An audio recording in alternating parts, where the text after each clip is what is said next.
welcome. Maybe I gotta make sure I turned everything off. Okay, I have them muted, so I'm not gonna hear double. Sometimes I do that. Sometimes I forget because I'm like so wrapped up in. So I was watching the Ethan Van Sciver video. Here, I'll show you what I was watching, where he's talking about John Kasdan, like getting attacked by SJWs. Oh Lord! So I was watching that just now, and I'm like, oh crap! It's time to actually start the stream. So hello everybody. Also shout out to Ethan Van Sciver. You guys probably already subscribed to him. Yeah, so I was just watching his video before the stream. So hello the Prince, hello Mage Grey Wolf, hello Shugalan Ganasian. I'm saying your name wrong. I'm so sorry. Hello Captain April. Hello Cute Nerd. Let me get to the questions in chat here. Cute Nerd says, will you be seeing any other movies this year? I said I might be seeing Bumblebee. I also might be seeing well, what's the one with Rachel Weisz and Olivia Colman? That one looks kind of interesting, and Emma Stone's in it. I kind of want to see that. And yeah, we did get 12K. That was kind of good. So was Aquaman any good? Yeah, actually, I liked it more than Wonder Woman. I did quite like Wonder Woman when I saw it. And now you guys know me. I'm not the hugest fan of like comic book movies. So what really did it for me with this one? Well, you got Jason Momoa, and I'm a huge Stargate Atlantis fan. That's my favorite Stargate, flat out. And he's basically playing the same character. So it was pretty much like a good episode of Stargate. You know, there's like this whole adventure and quest and archaeology sort of stuff. And yeah, good movie. I enjoyed it quite a bit, so... Richie Poole, hi Random, you look great. Have you done something to your hair? Yeah, I got my roots fixed and I got my actual dye on instead of my temp stuff. But the lighting is shit, so you guys can't see it. But if I had a light above my head, you'd be able to see, like, yay, it's red again. Hello, Cody Boddicker. Hello, John Matrix. Hello, Jack Joya. Nice job. I love that. Is Bumblebee a proper reset for Transformers? I didn't see it yet. That might be the tomorrow movie. So it is so crowded everywhere. Everywhere. I had to go to the Metro Sucks, which is a nickname I called the theater, and God, it is so crowded. But you know what happened though? So, and hello Tim and Flip. I was Aquaman 2 times. Oh, I want to see it again. Actually, I do want to see it again and see if I still enjoy it the second time around, knowing what's gonna happen. Because I think I will. I think it kind of is up there with Stargate for me. Bumblebee's good, but John Cena can't act. I keep hearing Bumblebee's good. I think I want to see it. So. Nerdist has a good video up about how they finally made Aquaman cool. Yeah, I don't trust Nerdist though, because they're owned by AMC Theaters, so they're gonna say positive things no matter what. So I don't trust them at all. But here's the thing though, they did actually make him cool. They gave him the right abilities, and they gave the villains the right like the right setup for Aquaman to use his abilities in the right way, if that makes any sense, without really getting super spoilery. Aquaman right around on dolphins. Yeah. Was it a dolphin? Oh, well, no, he has the seahorse. But you guys see the seahorse anyway in the comics, so they did make it look like the comics, I think. I don't know. The Prince says, what do you think about movies being oversaturated with big blockbusters like video games and AAA games? It's exactly the same thing. We have way too many AAA movies, like big blockbuster movies. That is a perfect way. That's a damn perfect analogy. Absolutely. Here's the thing, though. It actually worked with this one because this is an actually decent movie. So, hello, Lucky Doer. Was the relationship between Tom and Atlanta good? Which one was Tom? Now, who's Tom? I can't remember the name Tom. Tom who? Tom. And who's Atlanta? Which one was Atlanta? See, now you're gonna like trip me up with names. I don't remember people's names. So, God. You have the guy who plays, the dead parapsychologist guy. What's his name? Warren. The guy who plays the Warrens, one of the Warrens in all the Annabelle sort of movie, in the Conjuring movies. So that guy's in there. You got Willem Dafoe's in there as Mr. Miyagi. Don't laugh. Willem Dafoe is basically playing Mr. Miyagi, and he's kind of awesome. He's kind of like a cross between Mr. Miyagi and maybe like... what's his name? Littlefinger on Game of Thrones. Because there's a lot of little things that kind of remind me of Game of Thrones, but not quite as graphic, but more of like a, you know, this is like Camelot mythology sort of story, which I know Aquaman is based on and inspired by quite a bit of a lot of the King Arthur stuff. And I'm glad that stuff made it in the movie because I'm actually a big fan of that stuff. So Yeah, Nicole Kidman was the mother. And Nicole Kidman was fine. I didn't mind her. Hello, Alex Carby. Patrick Wilson is the Conjuring. Yeah, Patrick Wilson is the guy. Was he? Am I getting the right guy? Hopefully I'm not getting confused, because I'm like, I know this guy. Where do I know this guy from? And then I kept seeing him with like sideburns, like really big, long 70s sideburns. And I'm like, that's the guy from The Conjuring. So yeah, that's the guy who's in this movie as the opposing prince, the brother of Ronan. I keep calling him Ronan. He's Ronan. He's basically playing, if you liked Jason Momoa in Stargate Atlantis as Ronan, he's playing the same character, and I'm a big Stargate Atlantis fan, so. Question, is Aquaman like my Saturday cartoon? If not, right? I don't think it's like a cartoon. It plays way more like an episode of Stargate, and I am okay with that, because I'm a Stargate fan, so. Hail DJ Odyssey! Well, now I gotta get this set. Play the owl guy in Watchmen. I didn't see Watchmen. So hello, Aster for Jaden. Greetings from Sweden. Ajay? I'm saying your name wrong, but hello in Sweden. Oh, Ajay. My name is pronounced. There. Well, thank you. I subscribed to you about a week ago. Also, we had a brand new subscriber. Who was it? I didn't see it because I was trying to read your chat.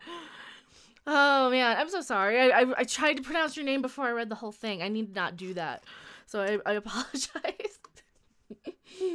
Hail action figure expert. I need something that says, I need to just sample the Hail Satan from Ghost or something. That would probably be that would be a thing I would do, right? Because I mean, you guys have seen the 666 super chat. Of course I would sample Ghost as well. But it reminds me a bit of Lord of the Rings. I don't think it was so much Lord of the Rings. It was very much an adventure. It's like, okay, we have to do this quest to... I guess, yeah, Lord of the Rings did that too. My problem with Lord of the Rings, though, was a lot slower. But yeah, there was definitely there was a clear cut with Aquaman. There was a drama, plot, story, character, sort of slow scene, and then big action scene. And then they really obviously, it was obvious that they alternated, that you didn't go from action scene to action scene or anything. It was a very obvious, okay, we're spending this time here, like this amount, and it was the same amount of minutes, it felt like, too. But it didn't drag. It was actually really good. Mr. Hondell, did I miss anything? 7 minutes of me blabbing about Aquaman. How dare you? Is that okay? Just kidding, you tried, then you nailed it. Well, thank you. And yes, I am live again. Michael Kuranowski.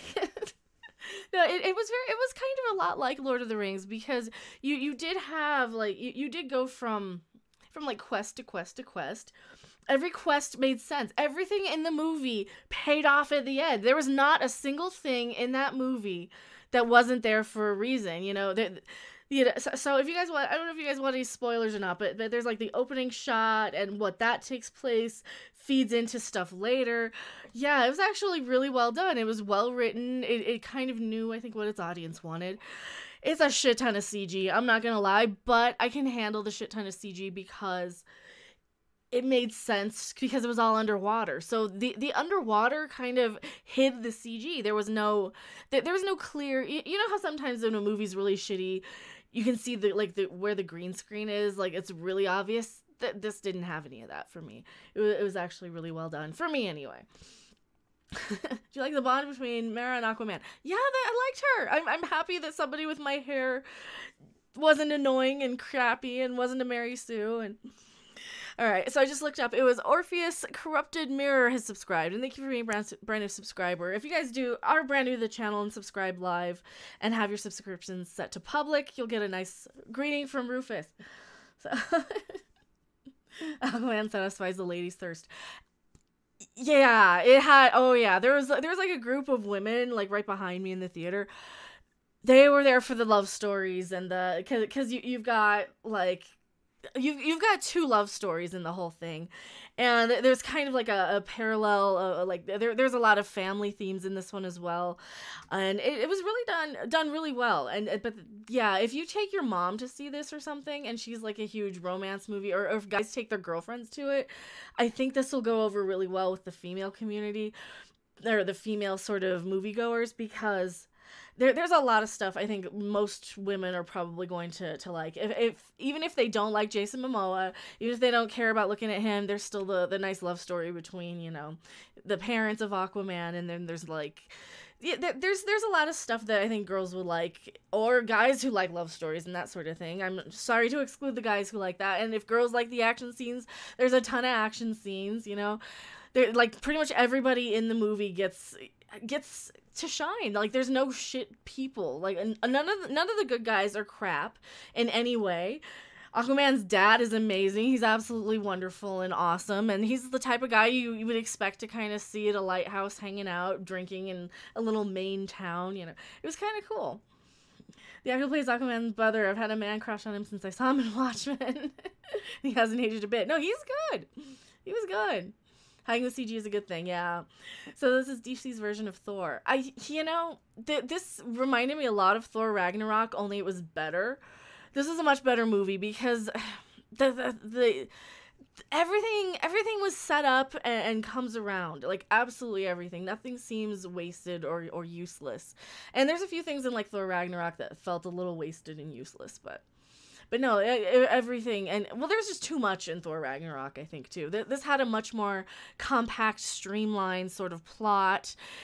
It had a lot of, like, exposition, and it crammed a lot of stuff in there. If I was watching this as, like, a mini-series or, like, a TV season, it would probably have played out really well as a TV season. It was well-paced. It was very...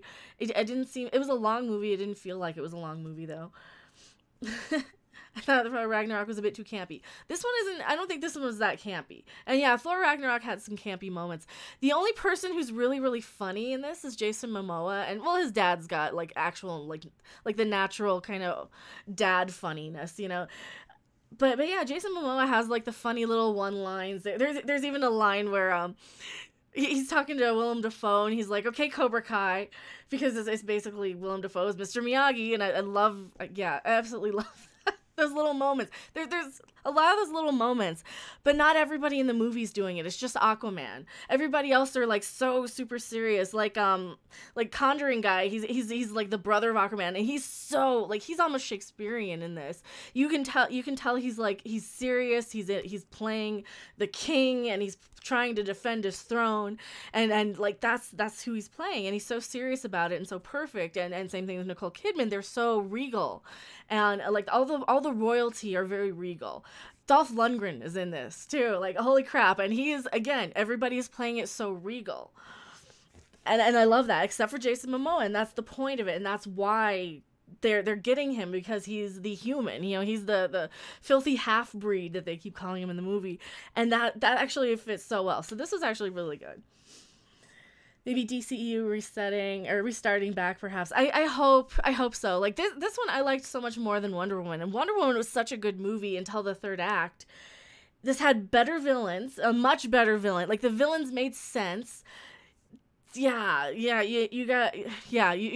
like, a couple of villains that play and intertwine through the plot, and yeah, it's really well done. I liked it, and the villains, like, I don't want to give anything away, but you do have villains in this, and you do have some sort of Game of Thrones level, like, betrayals, and you have some, and that maybe not so bad in a very PG-13 sort of way, but. The Ragnarok was okay, but as much as I like Chris Hemsworth, I actually prefer Jason Momoa any day. Yeah, well, and I'm such a, like, but before any of the Marvel movies, I'm a Stargate fan. So being a huge, I'm kind of probably pretty biased because I am such a huge Stargate fan, and I even prefer Atlantis to SG-1. So, see. Phyllis Destructicus says the movie was okay, but the character is still lame. He doesn't feel land relevant, no matter how much importance the sea means to land. That is true. That is kind of true. Well, but his superpowers are more amplified compared to more land dwellers. Yeah, I don't know. On its own, he's fine. I think on its own, he's fine. I didn't see Justice League, though, so I couldn't remark on that. Hello, Wolfie the Tysplosion.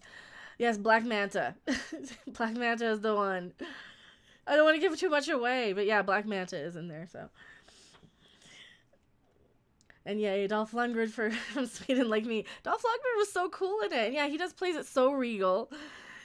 It's very cool because you have like all these different kingdoms and there's all the mythology, and I'm kind of a fan of that stuff anyway, because between like Stargate and Battlestar Galactica and all these shows that I really really love, all those sci-fi shows, this was right in my wheelhouse. So I think that might be part of it too, because you've got all the mythology, and that's one of the things I love about those sort of things. So that's probably why I like Thor so much too, because he's so in the mythology and stuff. Black Manta was cool too. Yeah, and pretty much everybody was good in this. Absolutely everybody was good in it. Lucky Doer says, rewatching SG-1 now, great stuff. Oh, SG-1 is so good. I do love SG-1. That's one of my favorite shows too. But I love Atlantis just a little bit more. I still like the design of Atlantis and Stargate. It was, Stargate Atlantis. And see, now I want to rewatch Stargate Atlantis. That's kind of probably one of my favorite shows of all time. Up there with not Battlestar Galactica. Yeah, the Battlestar Galactica remake and Babylon 5. Those I really, really love. I thought this was a spoiler review. Be careful next time. No, that's all right. I didn't want to get too deep into spoilers, but yeah, I mean, I think everybody's going to be spoiled a little bit. So if you guys do spoil it in the chat, I apologize. I will try not to spoil too much. And but like I said, there's this huge quest line, which is it really makes sense.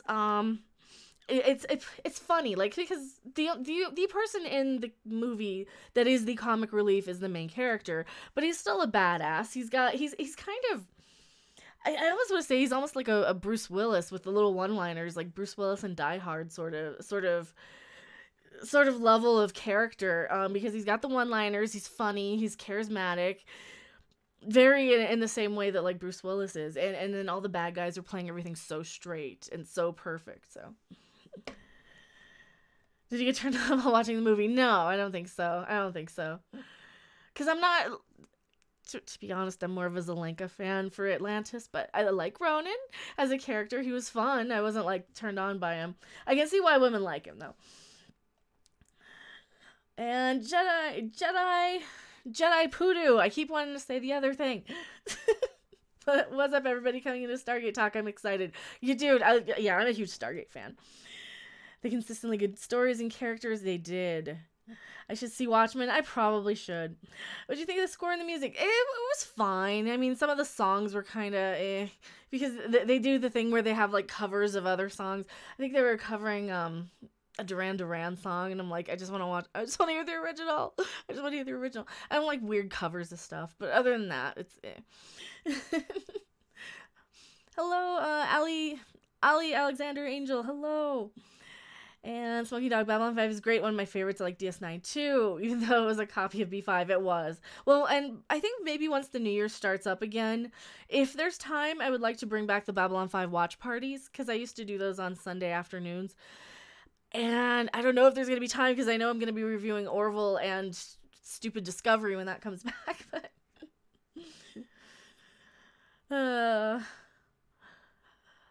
Jargo is such a trash talker, you couldn't hate the character. That's true. Am I into gaming? This channel used to be a gaming channel. It did, but I wasn't getting hardly, I mean, I had a few thousand subs from gaming. I hardly got any views because I did a lot of stuff live, and to be a gaming Let's Player on YouTube, you really have to just do one game for the rest of your life. And yeah, so it's one of those things, like, I had to stop gaming on the channel, and sometimes I'll bring it back every once in a while, but yes, I do play video games and stuff. How about Amber Heard? She was fine. I liked her just fine. She was okay. The one trident to rule them all. You and the Umbrella Guy both do that. That's cool, though. Oh, that's neat.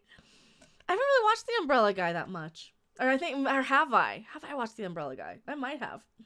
They did a cover of Toto's Africa. They did. I love your guitar. Oh, thank you. This is the one I couldn't live without. My other 3 are in storage, but this is like the favorite because it's a Martin and it's got the Ouija board on it, so I do love it. Collider got quite hard on Aquaman and got many dislikes. Why would they do that? Maybe because they keep getting called shills so much, and then if they liked this one too. No, it was good. I liked it. It was fun. B5 was the show with the best long-term payoffs. Yes. So that's what that throwaway line a season back meant. Yeah, oh yeah, I love Babylon 5. I could see him saying the MF part, but not the yippee-ki-yay. Oh man, who said the yippee-ki-yay thing? I don't remember. No, Aquaman. I don't think anybody repeated that, because I know that was from. Oh no, they did a Jaws line though. They did kind of a play on a Jaws line. There's a part where the one guy is building something, and then he's building a helmet. One of the guys is building a helmet, and so hopefully it won't spoil anything. But he's like, the helmet gets destroyed, and he's like, looks like I'm gonna need a bigger helmet. Like, you had to. I was just thinking how good of a movie this is, and then I hear a line that's kind of a quote from another movie, and then that's one of my rules, is that like, bad movies quote good movies, and good movies are quotable. But no, I think it was okay. I think it was okay. Sadly, there's not really a lot of quotes. I mean, I think Ronan's line, Jason Momoa's stuff will be his stuff will be quotable. If I saw this again, I could probably remember more of what he said, but it was cool. B5 ruled. No, I know it was McClane on there. I didn't think anybody said Yippee-ki-yay in Aquaman, though. Squiddy Puss, how's it going? It's going good. Carson says, what's your favorite game? For video games, God, my favorite video game is probably the Red Dead games. I like them both. As far as like AAAs. And then I guess I love Terraria for PC if I'm going PC gaming, but yeah.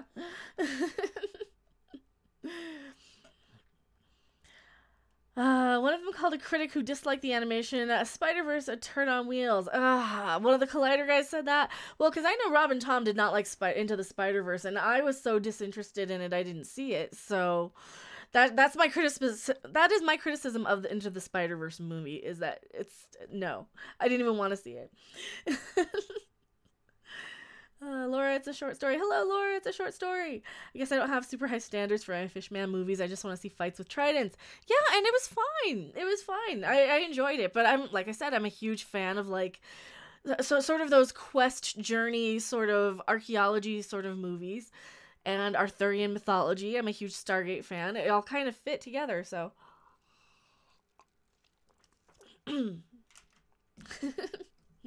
Let's see. I'm going to see Aquaman at 10:30 tonight in 3D, even though the trailers look great. I still vividly remember JL. Oh, Justice League. I think you'll enjoy this one better than Justice League because it fits together. It doesn't look like a bunch of movies that are kind of a mishmash. Everybody has time to have like a character, pretty much. Oh, and thank you so much for following over on Twitch. Sometimes I'll just stream right here on YouTube when I do stream gaming. It's a rare thing, but. And hello, Eric Rahala. But no, I think you'll be fine. I didn't see Aquaman in 3D, but I don't think I would have minded it in 3D. There's a lot of cool like swimming through the water sort of effects that might be cool in 3D.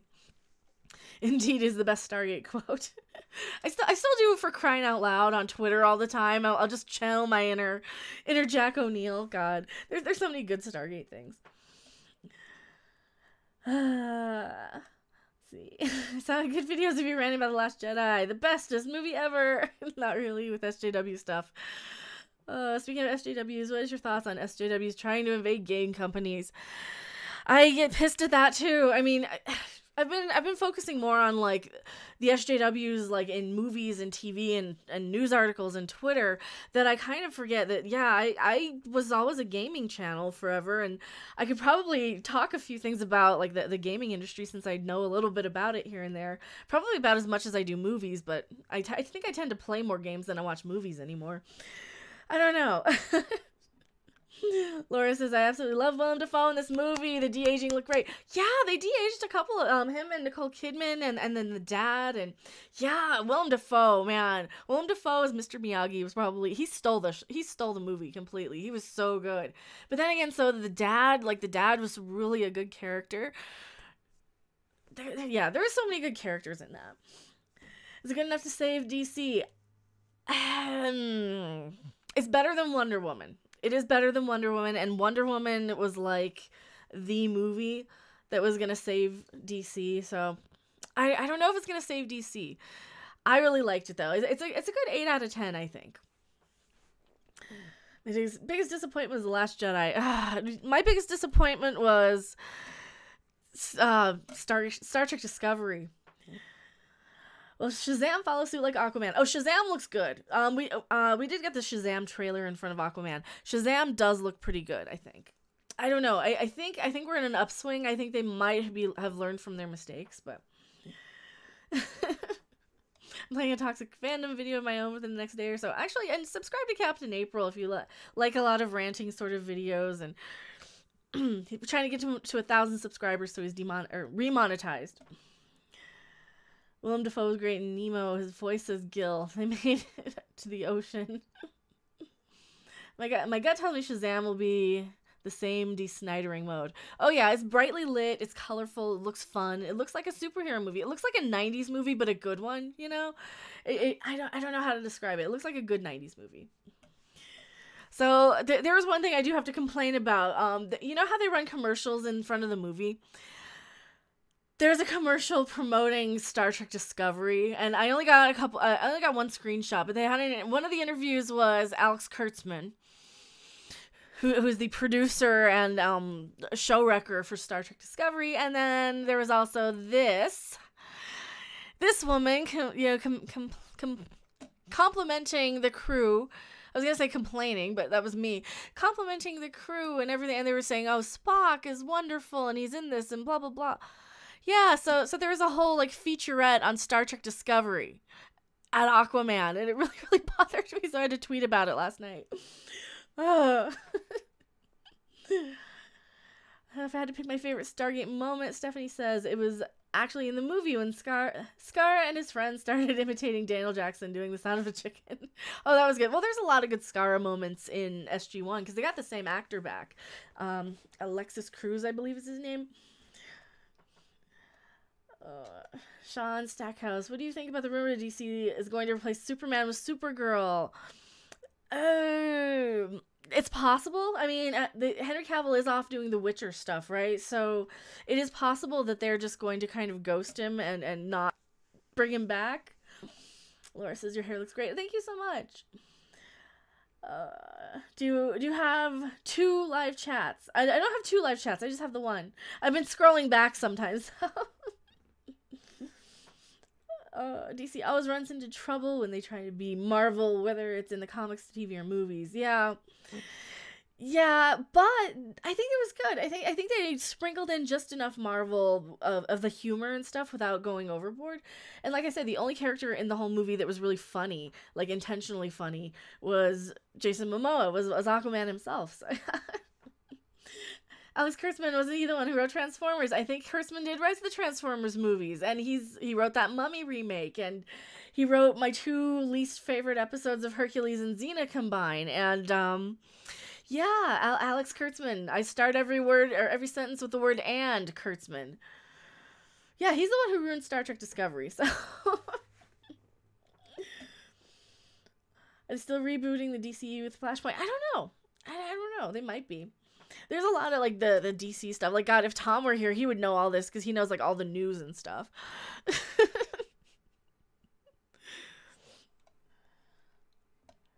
Yes, Alex Kurtzman has written some awful stuff. He's terrible.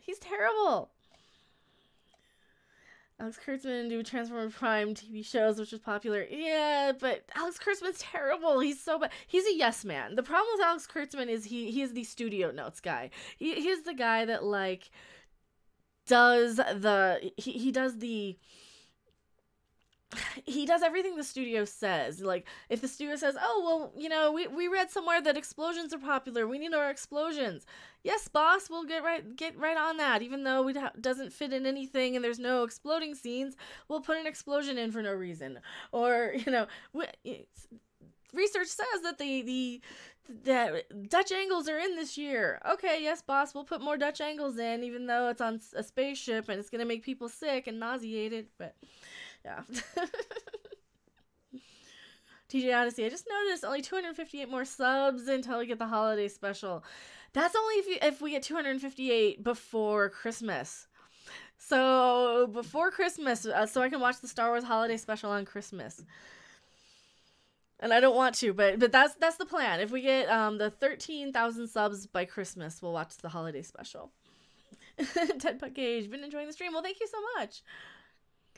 Laura says, I was sitting in the middle of a group of 20 kids at the theater. They really enjoyed the movie. Oh, yeah, I think kids will like it. I think the parents will probably drop their kids off at Aquaman a couple of times, probably more than the Spider-Verse. I mean, but it is the holidays, so they might get to see both. I don't know, but I think if they had a choice, depending on which character they like more, I think the parents will probably be more likely to take the kids to see Aquaman because it's a much better movie. But at least I think it is. It was good enough to go see. Have you had any USB issues with your Yeti? I had to replace mine after 8 months. No, I've had mine for like 3 years. I think it's okay. I haven't had any problems. And thank you for being here, Dead Punk. Was the relationship between Aquaman and his dad good? Yes, absolutely. Hidden Wiki, I have a bet with my brother. Do you like the band Tool? I do like the band Tool. Depending on like the song and the album though. But yeah, there's a few Tool songs I really, really love. I'm not like a huge obsessed fan though, because I can't name like every song or anything, but I like what I've heard. Let's see, Mr. Londell says, I've never seen the Star Wars Christmas special, but it's better than The Last Jedi though. No. Last Jedi is actually better than the holiday special. The Last Jedi doesn't have like 30 minutes of Wookiee noises, Wookiee grunting. It doesn't have like Ichibaka jerking off to Diane Carroll with a VR helmet on, and it doesn't have like no it doesn't have just so much bad. There's so much bad in the holiday special. I don't want to watch it now. Got a bootleg DVD of the holiday special years ago. It's got a few fan films like Troops still cracks me up. Oh yeah, you can just watch it on YouTube, I think. Hopefully I have a copy. I probably do. I'm sure I do. Or I'll just watch it on YouTube. Hopefully it's still there. I don't know if it's still there. It's probably not still there. Maybe it is, maybe not. I don't know. Yes, whip, stir, whip. No. Burn the holiday special. No, it's bad. It's very bad. It's dope.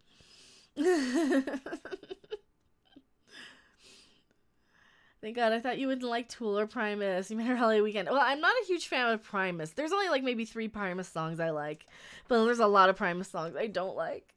So I don't know. It just depends on the Primus song. Then should I settle for the Ewok movies? Yes. Christian Schaefer, Harpy, you look like my girlfriend. I call her Bloom, German for flower. Well, thank you. I hope that's a compliment. Actually, I am mostly German. I have a lot of German ancestry. The holiday special is still on YouTube. Good. You know, I didn't like the Star Wars prequels very much, except for Revenge of the Sith. The Last Jedi made me appreciate the prequels. That's how a lot of people are. The Last Jedi absolutely makes people appreciate the prequels, because at least the prequels feel like Star Wars. And that was the other comparison I had with Aquaman. There's a lot of those under the sea battles. There's a lot of under the sea moments that really kind of look like it's out of Star Wars. And I kind of like that. Only Star Wars done right. And a lot of the battles where you just have like a million things flying across the screen. Some of those battles kind of remind me of Star Wars battles, like prequel battles, for sure. So they were kind of neat in Aquaman, for sure. It's a compliment. Oh, thank you. I had the first glimpse of Boba Fett. Other than that, skip it unless you're really into self-torture. Well, it'll be something while I'll be chatting with you guys, hopefully, while I watch it. And then you never know. We might not hit 13,000 subs by Christmas. I don't know. The Ewok movies were really bad. They were kind of bad. Laura says, raise your hand if you've never seen the holiday special all the way through.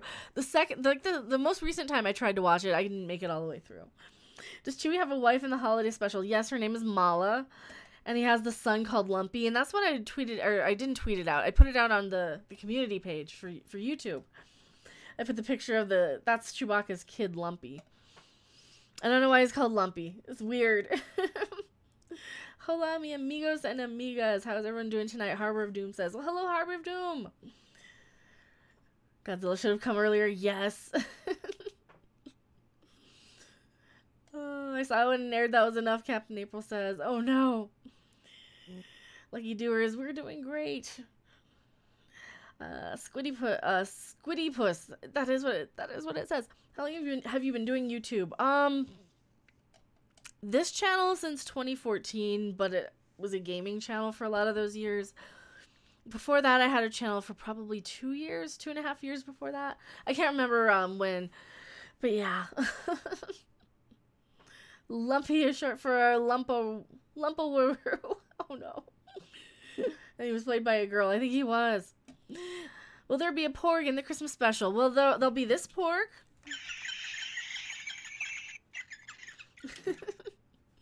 How's Aquaman? SJW shit or any good? Actually, it's really good. I really liked it.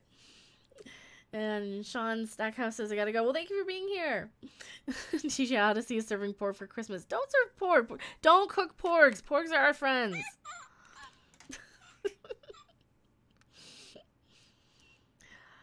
I think I'd take Robot Chicken Star Wars over THS. Oh, well, Robot Chicken Star Wars is kind of funny, though. Like, to be fair, it is kind of funny. Harbor of Doom, I'll have beer. I need to save my scotch for Christmas. Well, I'm in Colorado, so I don't need booze, but... Let's see. Jay says, at least George Lucas came with excuses for the criticism rather than attacking the fans. That's true. That's true. That's one of those things. Like, you never want to attack the fans like that. I mean, because here's the thing. Like, they're still paying you for your movies. They're paying for your stuff. They're paying for your, like, there's no reason for that. Oh, you're dealing with family, Harbor of Doom. I'm sorry. I'm sorry. Yeah, I've been dealing with that too. But at least this is the family, like the better part of the family, not the family I had to deal with last year. Not that part.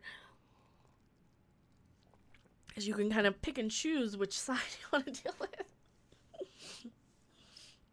The only pork I want will be marinated in red wine and slowly roasted over mesquite wood. Aw. Let's see, Jedi says, Boba Fett is such a douche and Robot Chicken is hilarious. I'm sure I've seen those. It's been a while since I've seen those. God, it's been probably since they originally aired. So what, 2001? But I have seen those. It's just, there's a lot of those shows I don't rewatch. I'll watch them like once. I'll marathon something and then I'll never rewatch it. So at least when I was rewatching Babylon 5, like I've rewatched that a few times through. I don't know why I don't rewatch more stuff though. Sometimes I do. Sometimes I do need to. The Last Jedi should have been nothing but porgs. Just porg sounds for 2 hours. See, now that I could have probably lived with because they're at least cute. At least I'd be there going, oh, it's a porg and he's walking. And look at that one, he's sitting there. And look at that one, he's staring at the camera. And look at that one, he pooped. And, like, you know, that would be, yeah. So at least I'd be entertained. It'd be like watching like penguins or something at the zoo, even though I don't really like penguins because they stink, but or bear cubs or something, like or lemurs. I love lemurs. They're kind of my favorite animal. Like, I think lemurs are cuter than porgs and tribbles and yeah, mogwai and whatever else cute things are. You have 2 YouTube live streams. Do I? Is it on twice? I hope it's not on twice. I saw that Odin's movie blog was on twice. Even though it was the same stream. Hopefully it's not on twice. I don't know. That's weird.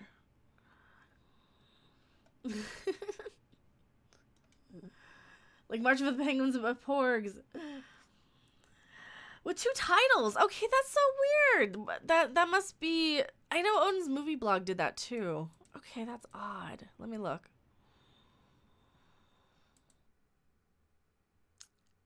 Because I think they just, it's YouTube switching something over.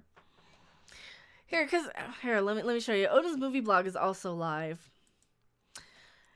So he's actually, because this was his previous live stream, was Welcome to Asgard, Aquaman reaction movies and more, right? So that's what his stream was yesterday. And then he's right now watching It's a Wonderful Life with everybody.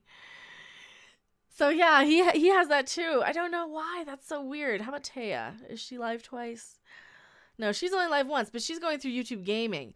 I wonder why that is. I mean, that must be something with YouTube. Also, go subscribe to Odin's movie blog and tell him I sent you because of the glitch. Because of the 2 live stream glitch. If you do want to go subscribe to him. He's another awesome person. And he's on Geeks and Gamers. He does the box office breakdown. Richie Poole, I see your 12K subs at P.O. Box and Patreon showing us 15 live watching. Okay. See, mine says that we have 42 watching. And where does my channel say? Let me go to my channel. Hiding from that site, Harbor of Doom says. YouTube having issues, what's new? Yeah, okay, so it didn't change out my thumbnail. Alright. So this is what I see on my page. That's so weird. So I really have like 60 people watching. That's so odd. Why? That's weird. So yeah, if you guys are over at the P.O. Box one, oh, maybe I can go in and fix that. It's like that Cam Girl horror movie, is it? I saw both as well. Oh, that's weird. Well, I was talking about Aquaman. No wonder, like, people don't. Yeah. Yeah, I see 44 on this one and 50 on the other one. You know, maybe I can delete that one. I wonder what will happen if I delete that one. Should we see? Let's see if I delete that one. I have cat hair in my nose, too. I was just scratching. All right, let's see if I can delete it. Look, the light button, win a prize, then just lick the button. I don't know. Okay, so it doesn't show anything on Video Manager. No, it doesn't. It just shows the stuff that's already up. What about in the dashboard? I saw bunny ears. I clicked this one. Well, I can put the bunny ears on. They're not bunny ears. They're antlers. But I can put them on. Because I did... Oh, now I'm going to have to adjust the glasses. Because I did get my hair done, so I don't have the... I don't have the roots showing so bad. I mean, it's still a little darker, but it's better now. Alright. Fix my ear! YouTube started drinking this Christmas early. It did. Oh no, my ear. There. Is that better? That's better. So I can put the ears on. Hail jackalope. It's not a jackalope.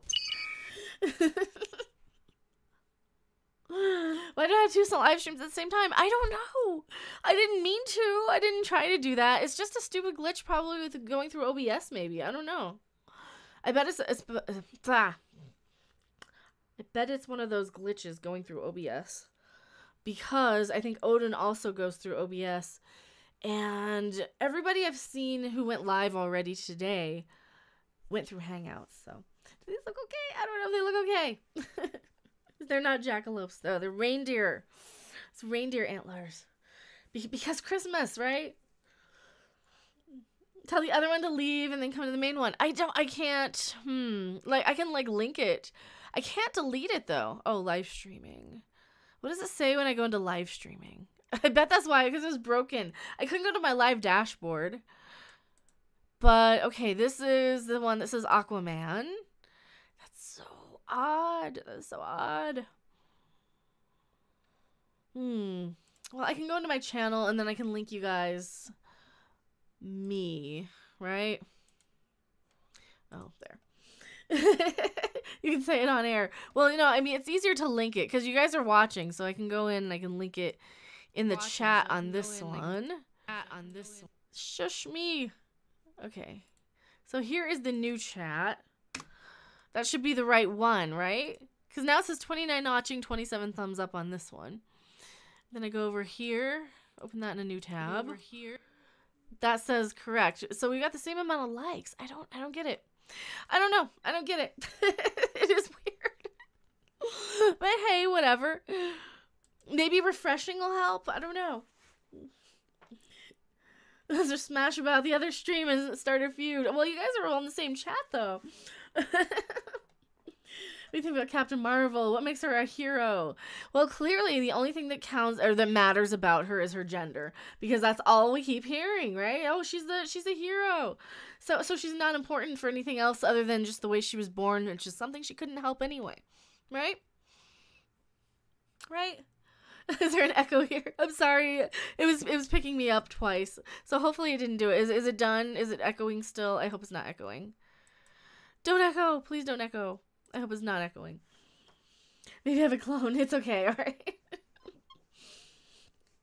Be honest, you threw out two nets to see which one got more fish.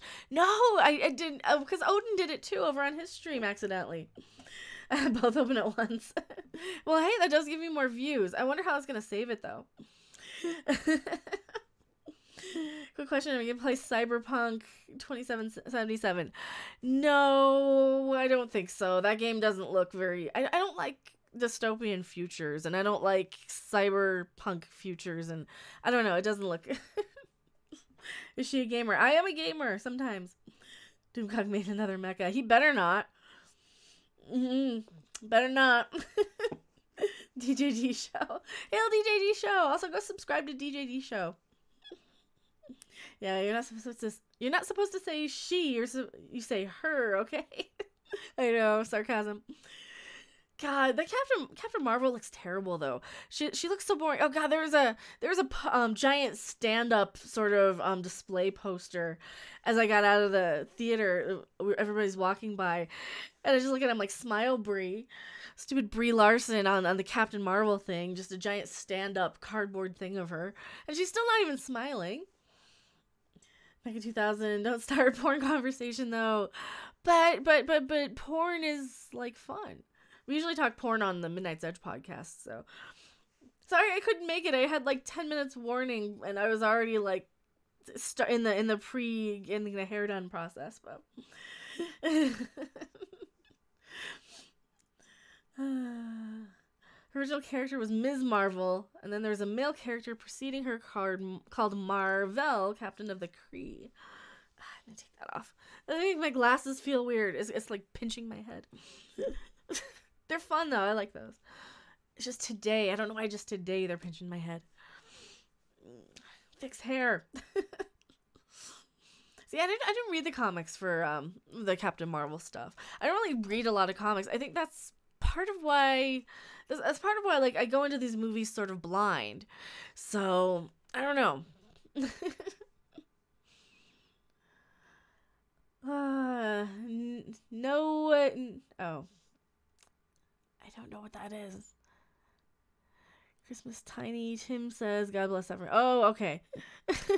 Nice. Oh, you're trying to say it's like Cockney. You're trying to type the Cockney. Man, I cannot read the Cockney. Have you seen the video interview of Brie Larson's comments on Thanos? I haven't. I didn't want to be pissed off. I didn't want to be triggered again. Just again. That's like, ugh. It's drunk typing. Oh, it didn't look like drunk typing. It looked like Cockney almost. But that makes sense then. She was so cocky. No, Brie Larson does come across as like a super cocky sort of.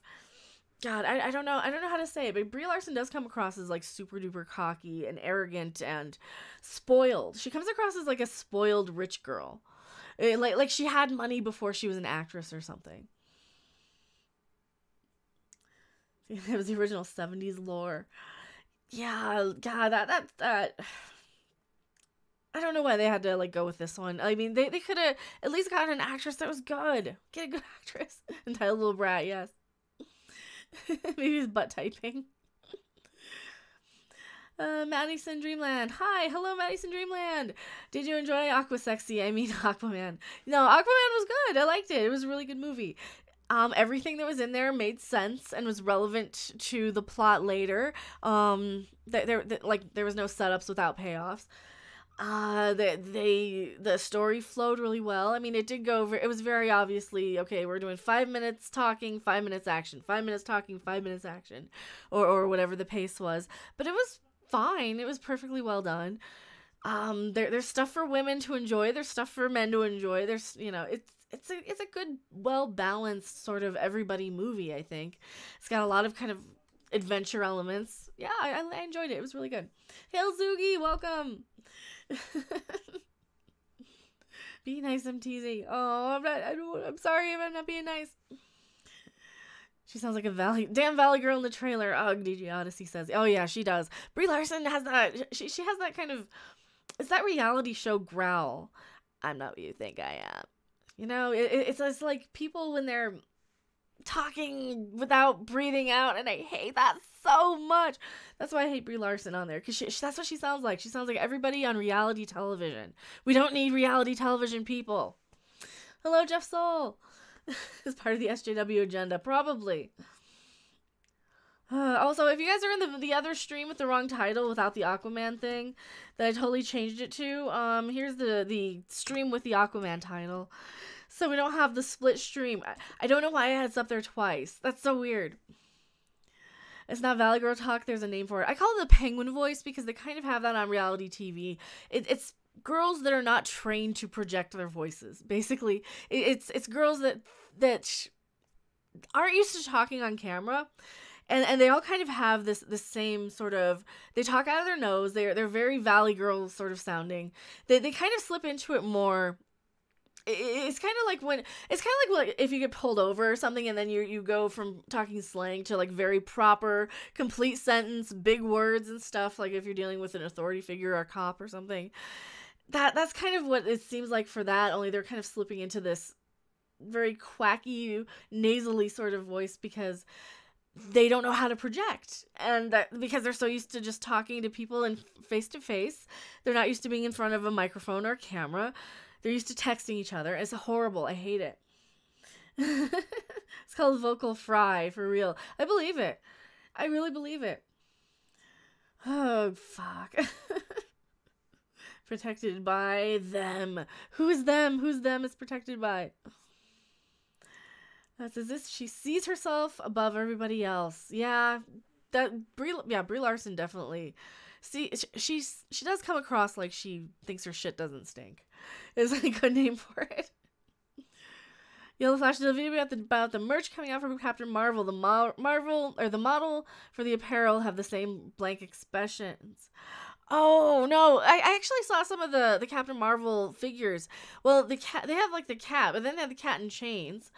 And so I'm like, no, I don't want to know that. Now they're spoiling like the best character in the movie, right? And then of course they all kind of look like Barbie dolls, the Captain Marvel ones, because they all have like the big fake plastic smile and can't say that otherwise I get banned. Oh, okay. Brie's full of herself. Brie Larson is. She comes across as very conceited. And I know you have to kind of project confidence in Hollywood or any sort of entertainment sort of industry. You have to kind of come across as confident, but a lot of the times they don't. They come across as very cocky, and there's a real fine line between that. And some people can do it well, and some people can't. But yeah, like I don't know. She comes across as really, really conceited to me, like really conceited to me. Making sure I don't have. Okay, there. It's still showing 2 streams, isn't it? I think it is. Oh well, I can't do anything about it. I think everybody's seeing it. Hopefully, it won't like really screw up the analytics or something. It's Brie. It's Brie. It's Cheese Woman. It's not Brie. It's Cheese Woman. It is. Oh, dude. And hello, Rob.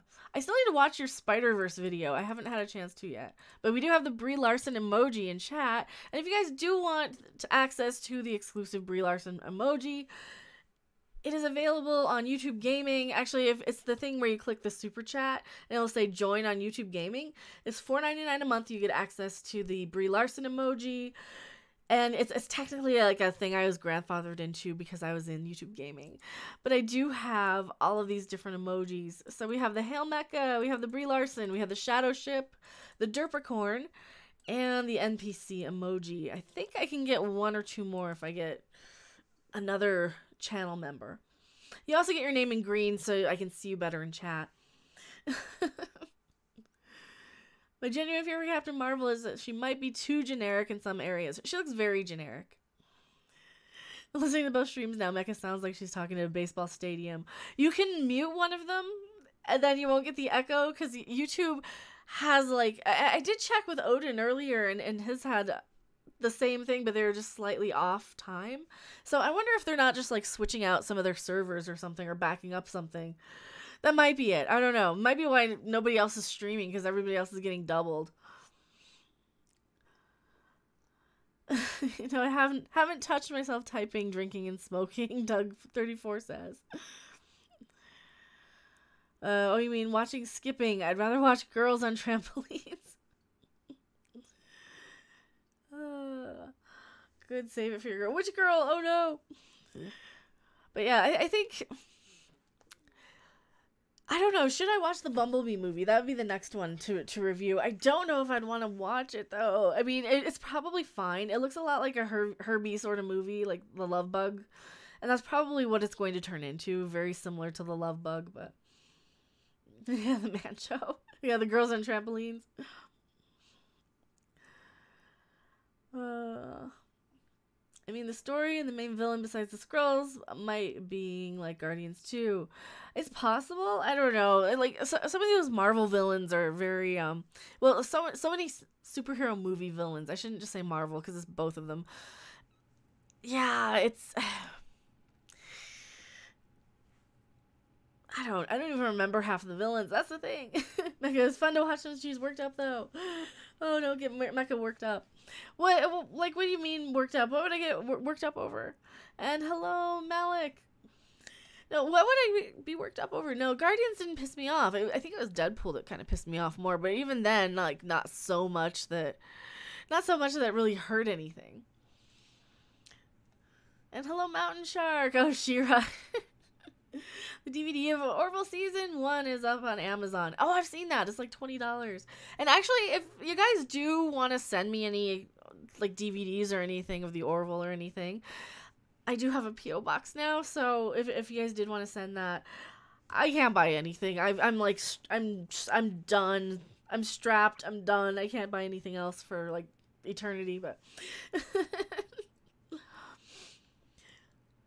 lasagna or spaghetti? I think I like lasagna more than spaghetti. Probably. Deadpool pissed you off? Really? Stupid argument. I don't know. Oh, it's on sale for $16.97? Cool.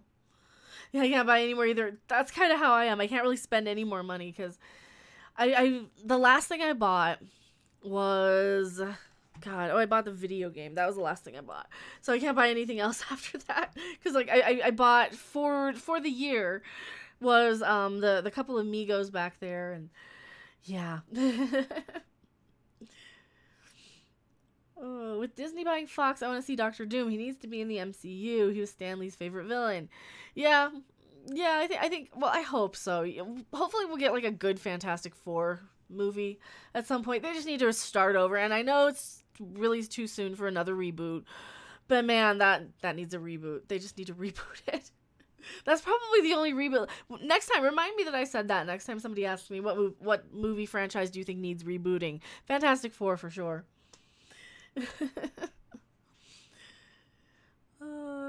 DJ Odyssey. I can't buy anything till the spring. Spent all my winter nest egg having to repair my place after the fire. Oh no! Hopefully everything's okay and it wasn't that bad.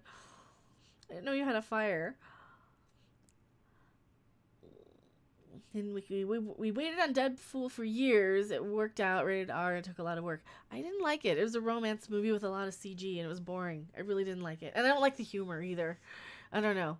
And he was too much like Freddy, only he didn't kill people, I think. I don't know. It just there's so many things wrong with Deadpool for me as a moviegoer that I don't know. 2 live feeds. That is YouTube screwing up. They're doing that with like Odin's movie blog as well. So that is not me. Odin also is having that problem. It is basically showing. It is basically like showing. Here, I'll show you. It is basically doing this. It has his old stream and then it has his new stream, and then same thing for me. It shows my old stream from yesterday and then the current one right now. So I don't know. It's YouTube screwing up. I think it's because I'm going through OBS. Only had to spend $5,000 getting it back to livable. Still have more to do in the spring. Oh, okay. It's the Mirror Universe random. It's basically yesterday's thumbnail and title. I guess it didn't change it. It's probably something to do with their like servers where they update your titles for your streams, because I couldn't get to my live dashboard at all. I had to just kind of go in through the back door to get it to where I could change out the title at all. So I think they had some of the links not up and running. I don't know. Check out my previous comment on The Last Jedi. You may agree. Let me scroll back. See if I can find it. Two things I thought was good in Last Jedi. The trailer looked amazing. Ironically, all the SJW stuff was not in the trailer, which must have meant they knew it would suck. And the end credits. Yeah, the trailer was pretty good. The trailer was interesting. I liked the porgs. I got the porgs when I saw them in the trailer. I liked them, so. Are you interested in the new Mary Poppins film? Kind of. I think it'll piss me off, though. I did watch a review where they basically say it is a beat-by-beat remake with changing it up. It's like the plagiarism version of Mary Poppins, where they have songs that are kind of similar, but not really. I don't know. I'm kind of curious, though.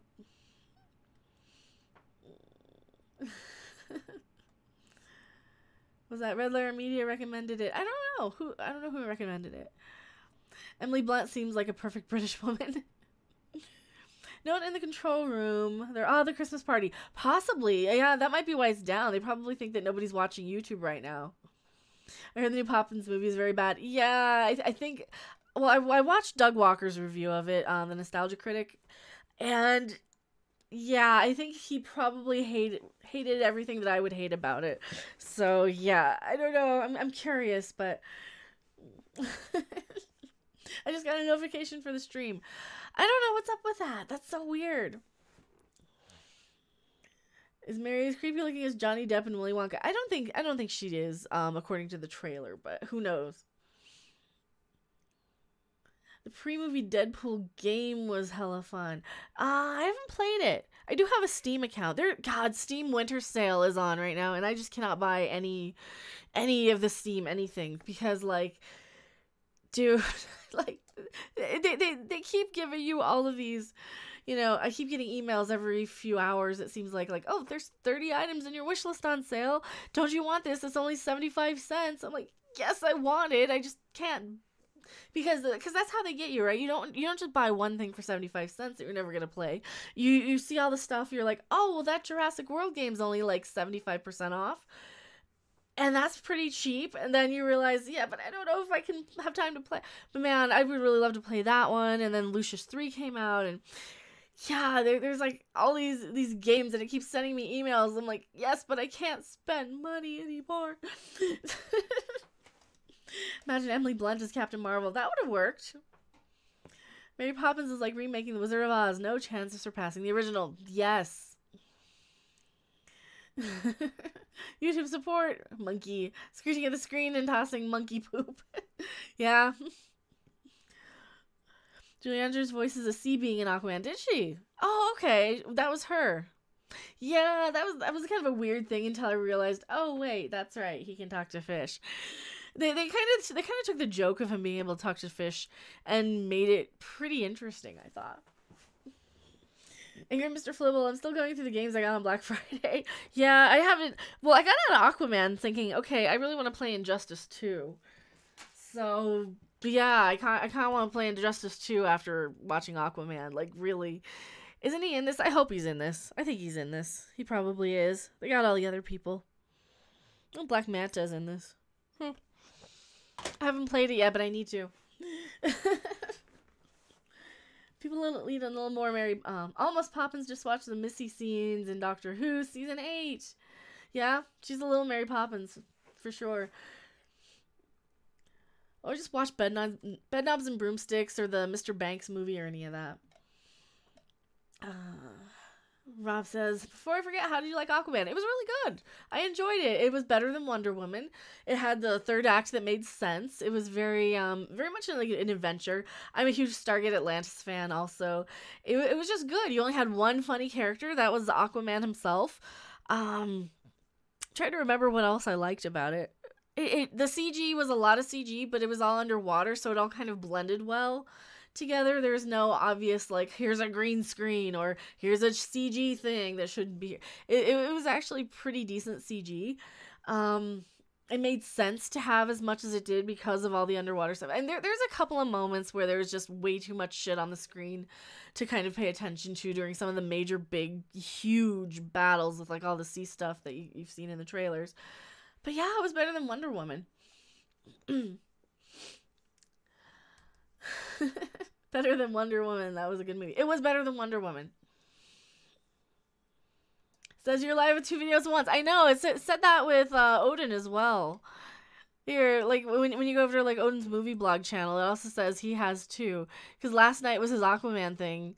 So, I don't know. I don't know why it says that. That's so weird. That's so weird. It says that with me, too. Yeah, and there's no SJW bullshit in Aquaman. The men weren't talked down to because they were men. The women weren't Mary Sue's and perfect because they were women. You know, they had their abilities for reasons, and the men had their abilities for reasons. And, you know, there are some funny moments. So weird, maybe you have a twin. No, they're doing that with, like, I think everybody who's streaming with OBS, maybe. Or maybe everybody who's hitting a certain ingest server. I don't know. Damn, you're looking fine. Love the fresh dew. Hello, Stephanie B. Oh, thank you so much. I appreciate that.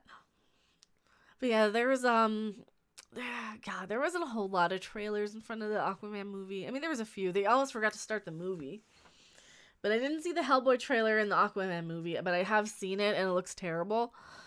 Yeah, that Hellboy movie looks kind of like a direct to video, and I mean VHS video, a direct to video sort of sequel to Hellboy. No. It looks like it was made in the 90s. Absolutely not. Good mecha one chat, evil mecha in the other. Yeah, but which was which?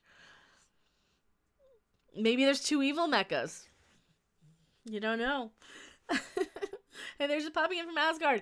Stephanie, did you see that Odin also has 2 streams going? Because of how they have it set up. I don't know why they're doing that. That's so weird, but you play them side by side to be like 3D.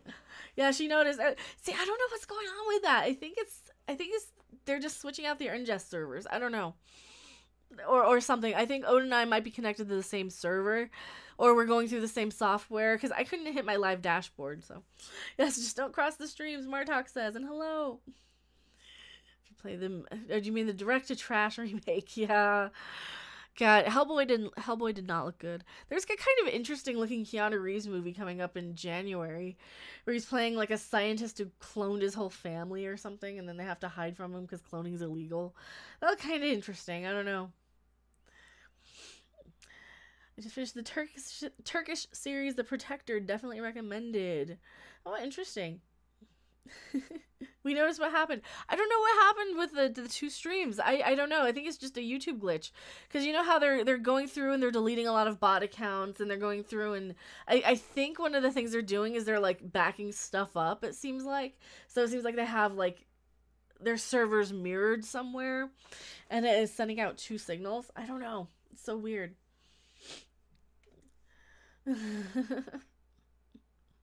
Trust me, or keep knocking Deadpool, trust me, you'll get the late 90s, early 2000s stuff you so loved.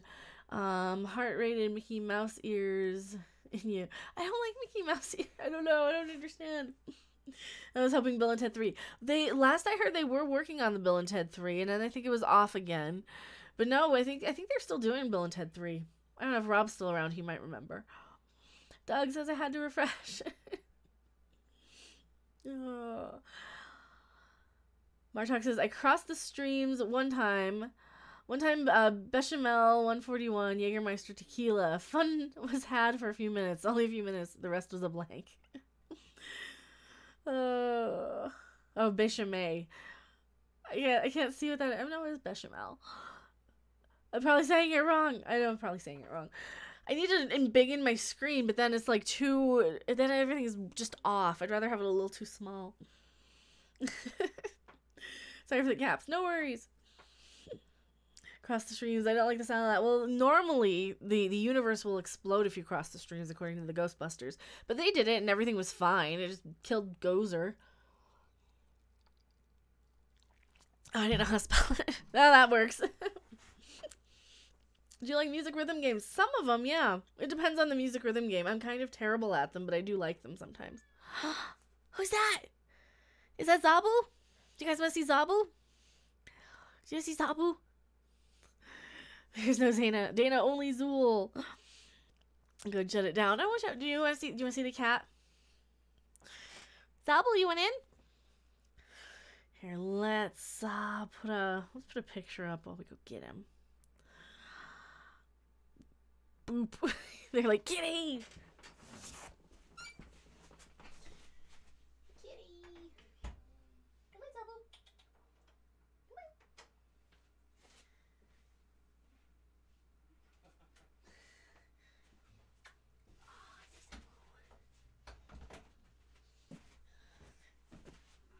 on. Ah, here he is. Oh.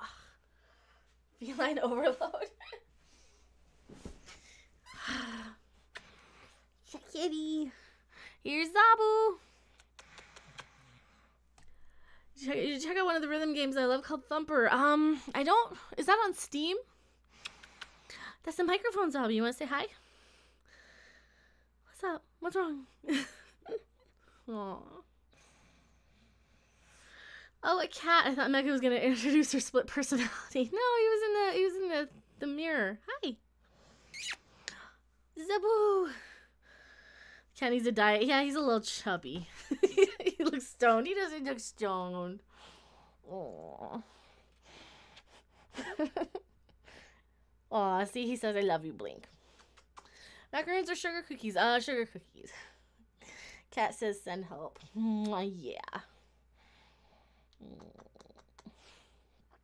I think he's okay. He has a nice mustache. You don't have a mustache, do you? No, you don't. Here, don't break the guitar. Yeah. You just gonna sit here? You're gonna go. There he goes.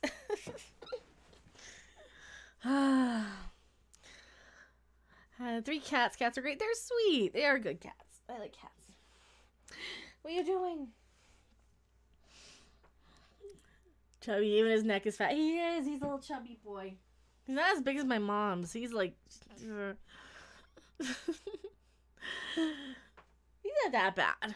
Alright, he's into stuff. Come on. Fire that out. Come on. Good boy.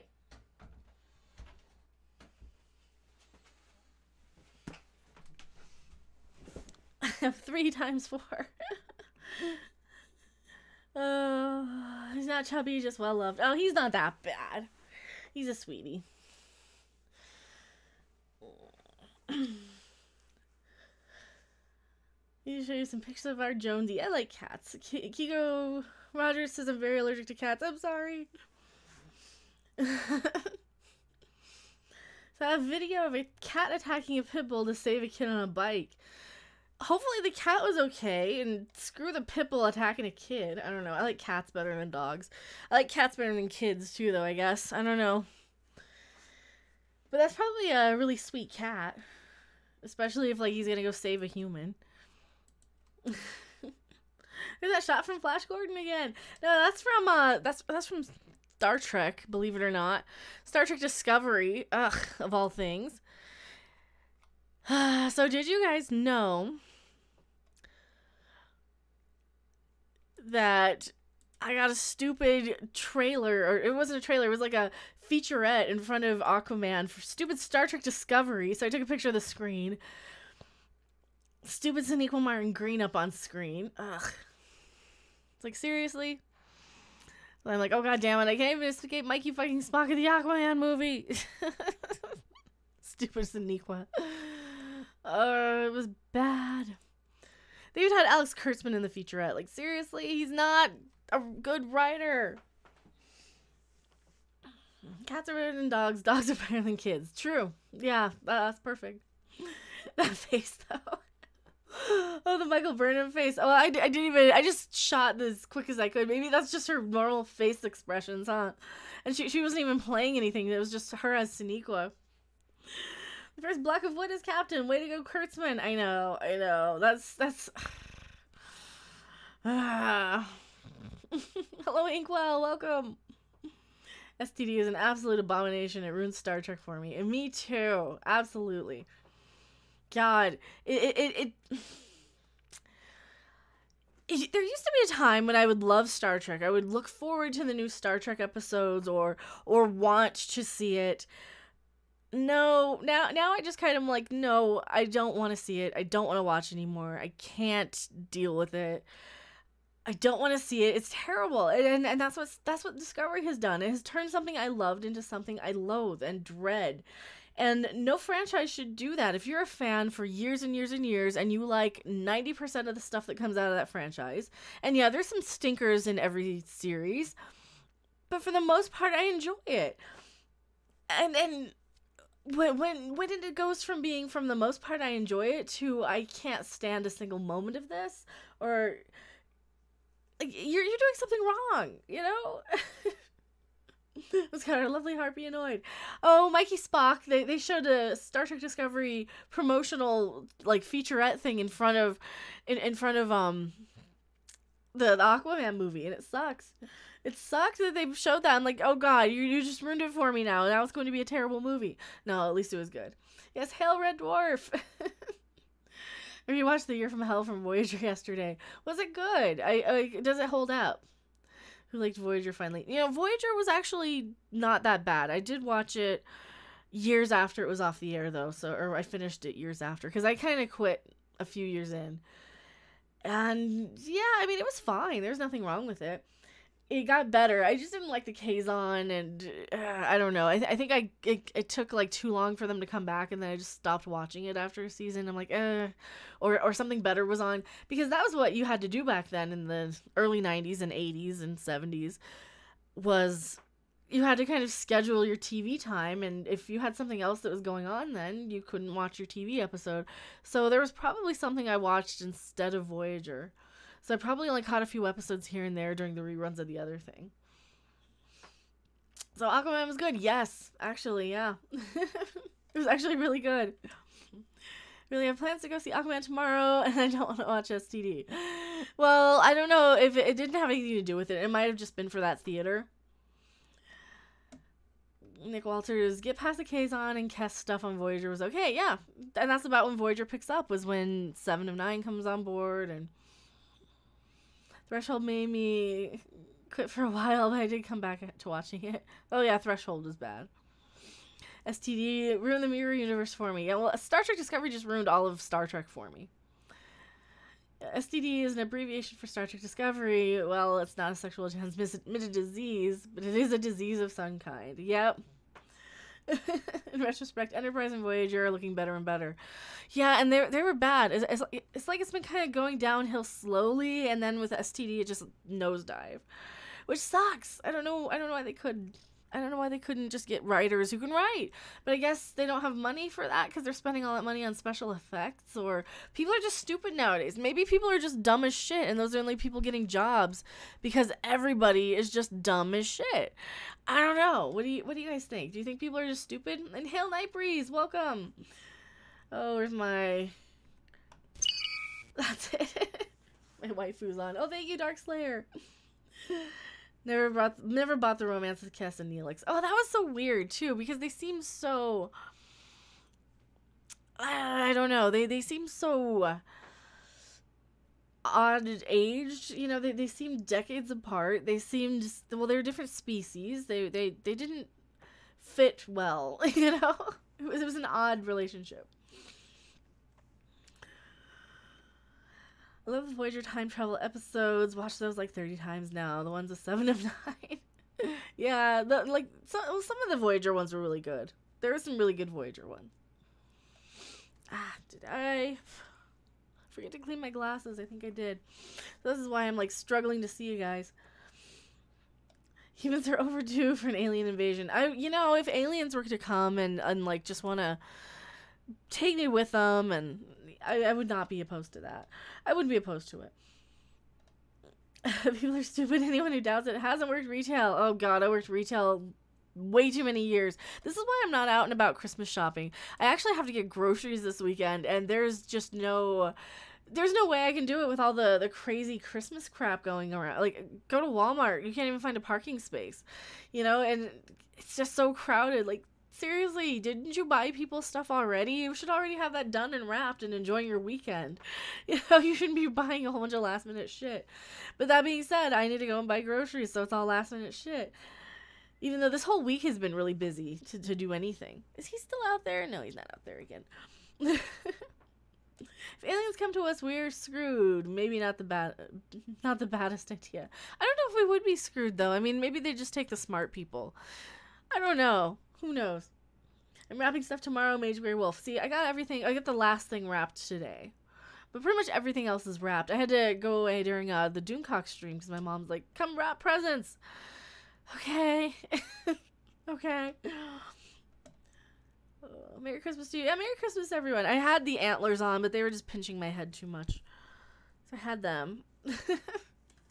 People killing each other over TV. Oh, yeah, for Black Friday. It wasn't that bad. I don't think it was that bad. I did get a Black Friday controller for the PlayStation. So I got the gold controller for Black Friday. And I got I got Soul Calibur really cheap. So I was playing the crap out of that for like a month. My red hair resembles Natasha Romanoff from the Avengers. Thank you. I think I just did it because it was a little punk rock, and it sucks that all these SJWs take it. It annoys me, but Hellboy trailer reaction. It looked like a 90s direct-to-VHS sequel of the original Hellboy. It really didn't look, it doesn't look good. It looks cheap. It looks dated. It looks like Deadpool. It looks like it wants to be Deadpool. And that's kind of the biggest problem I have with the Hellboy trailer, is that it looks like it wants to be a dime store, generic Kmart sort of Deadpool. And yeah, I don't know. It doesn't work for me. He looks too darn tiny. That too. Why couldn't they just get Ron Perlman back? You know, just because the Stranger Things guy is like popular, you needed him. I don't know. Yeah, you guys are seeing 2 chats still. I saw that with Odin's movie blog. He's been live with 2 chats. It's a YouTube glitch. I don't know. It's not my fault. It was YouTube. The Visitor was a great Trek episode. There's so many good ones. There's so many good Trek episodes. In the Pale Moonlight. Oh, that's a good one too. One of my favorite DS9 episodes was Far Beyond the Stars. There's too many good ones. You could take like 2 hours and still probably not name all of the good Star Trek episodes. Am I putting on chapstick? I am. Well, it's actually the soft lip stuff. I don't know why. It's just my lips are so tremendously dry tonight. So I'm sorry. I might be getting sick again. That is what I've been using. I love this stuff. It is so hard to find. I love especially the watermelon. It's really hard to find that. They used to make menthol, which was the best of the soft lips flavors back in like 1991. I can't find that anywhere. I don't think they've made that. And cherry, just the regular old cherry. They don't make that anymore either. So I can never find soft lips. And when I do find it, I stock up. So just Walmart doesn't sell it. I don't know. That's one of the things I absolutely love. Did Honest Trailers do an STD video? I don't know. They might have.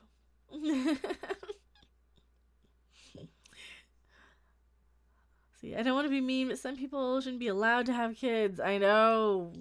Yeah. Yeah. That's true. That is true. And I will be plenty mean. Like, you know, DS9 has the most good episodes, in my opinion. You know, yeah, DS9 has probably my favorite characters in some way or another.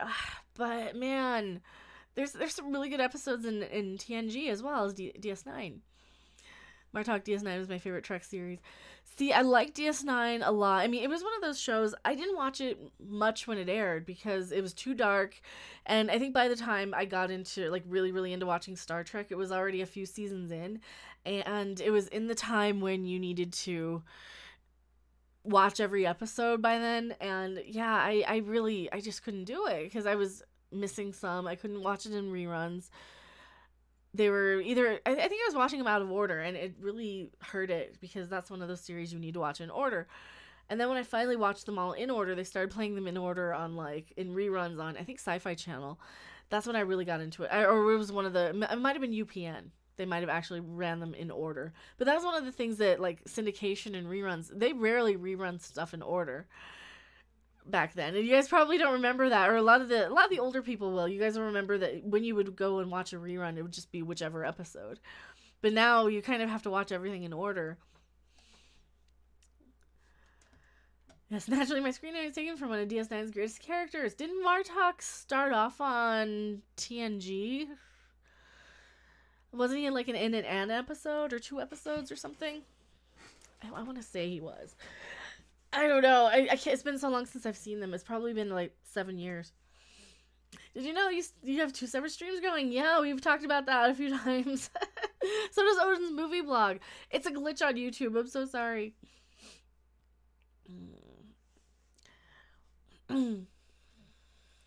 See, in the past they never ran in order, but now they do. Yes, that's true. That's true.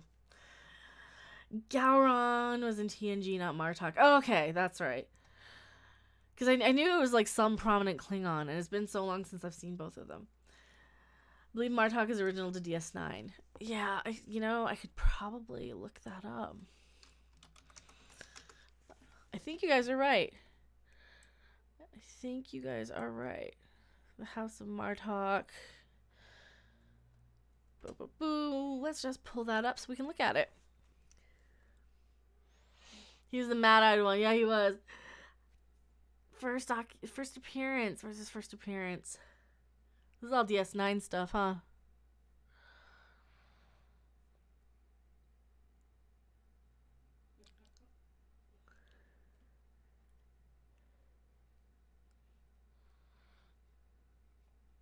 On Civil War. I don't know.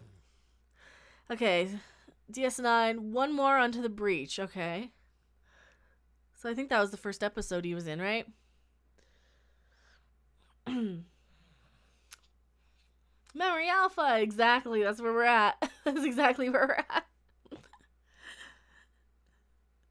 No, he was good. Yes, an alpha memory.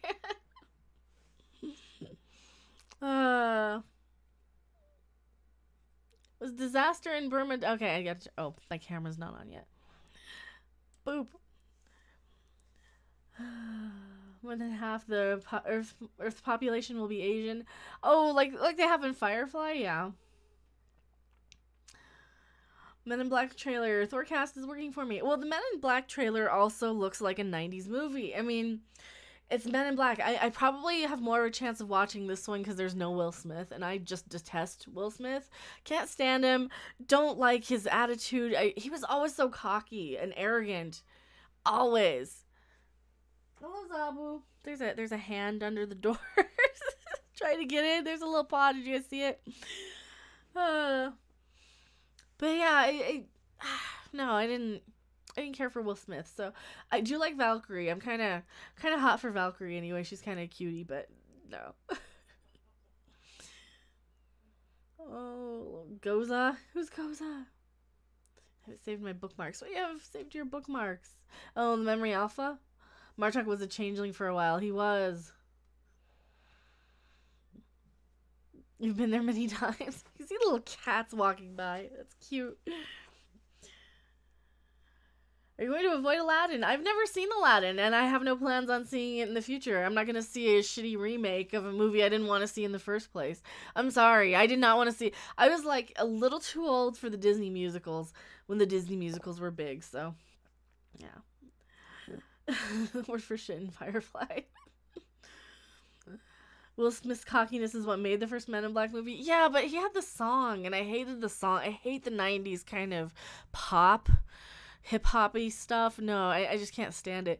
So, no, I couldn't. No. I can't watch it. I can't watch it at all. And that was the problem with Independence Day, too, is that I hate Will Smith so much. There. I loved Aladdin when I was a kid. See, I couldn't do it. I just couldn't get into him because I was a little bit too old and I was a little too... I don't know. I think the word was too cool for school, maybe? You didn't watch Fresh Prince? Hell no. Oh, God, no. I hated Will Smith. I still don't like him. He's so cocky and arrogant. So, no, I never watched Fresh Prince. I never liked his rap. Never liked what Girls of the World Ain't Nothing But Trouble or Parents Just Don't Understand. I didn't like either of those.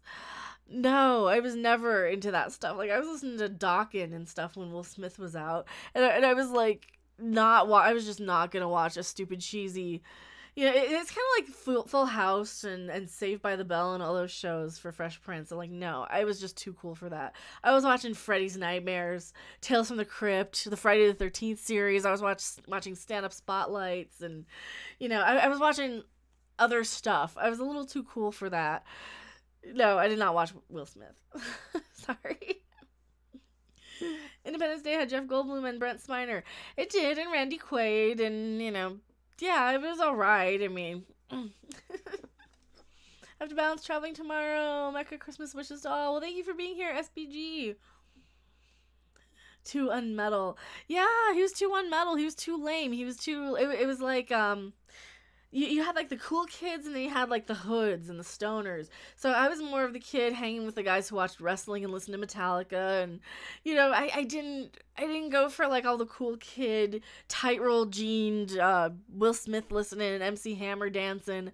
No, I didn't listen to any of that stuff at all. I was kind of thought that those people to be I don't know, just not in my group, I guess.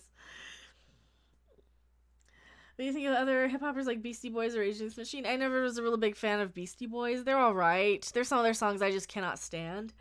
Fight for Your Right to Party was cute in the 80s. Never got into Rage Against the Machine that much. I think they had like one decent song-ish. But I don't know, I never really got into them. I do love the Warlock Pinchers, though, and that is because they were a little different. So they were kind of the only rap group I liked. But Nirvana, Nirvana was best with their unreleased stuff. I'm such a music hipster. Like, Nirvana's best stuff is the stuff that you'll find unreleased or on some B-side or rare whatever compilation. Like, the song Sappy is probably the best Nirvana song. I don't know. I'm kind of a hipster when it comes to music.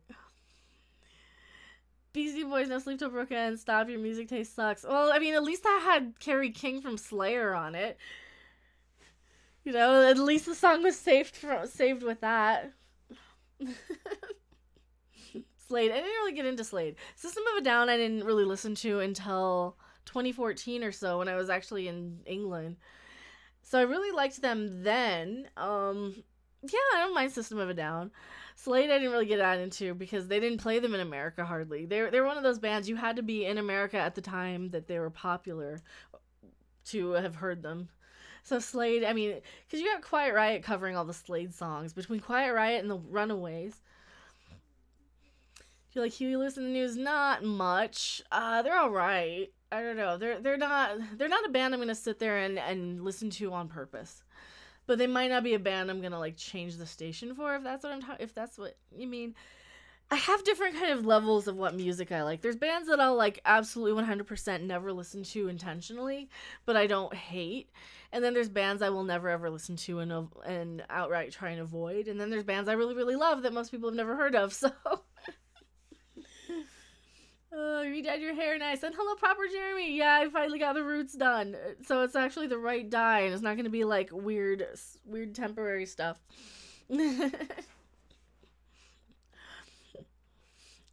Fabulous Thunderbirds were better than Huey Lewis. Yeah, actually, the Fabulous Thunderbirds only had the two songs, though. They had Wrap It Up and Tough Enough. And those songs were so weird, because you see the way they looked versus how they sounded, and they looked like, they looked like stepdads, sort of. But no, I remember the Fabulous Thunderbirds. They were fun. Does radio play Radiohead anymore? I don't know. I hope not. I was never a big fan of Radiohead. I never liked him when Creep came out, but... Do you like Phil? Phil who? Phil Anselmo? He's cool. Like Phil who? Weird Al is my jam. I've seen Weird Al like 4 times. I Want a New Drug was a great song in video game rooms. Oh, like in arcades? Guar rocked. I've seen Guar. I like Guar. They were fun. I at least got to see them when like they still had all their members. I got to see them in the 90s. So I saw Guar in, I want to say 97 it was the tour right after Ragnarok. Whichever, I think it was the Attack of the Penguins tour. I wish I would have seen them for Ragnarok, though. That was the better show. Oh, Phil Collins. Not really. I'm more of a Peter Gabriel era Genesis fan than Phil Collins any day. I mean, he's alright, but if it's really popular in the 80s, I probably don't like it.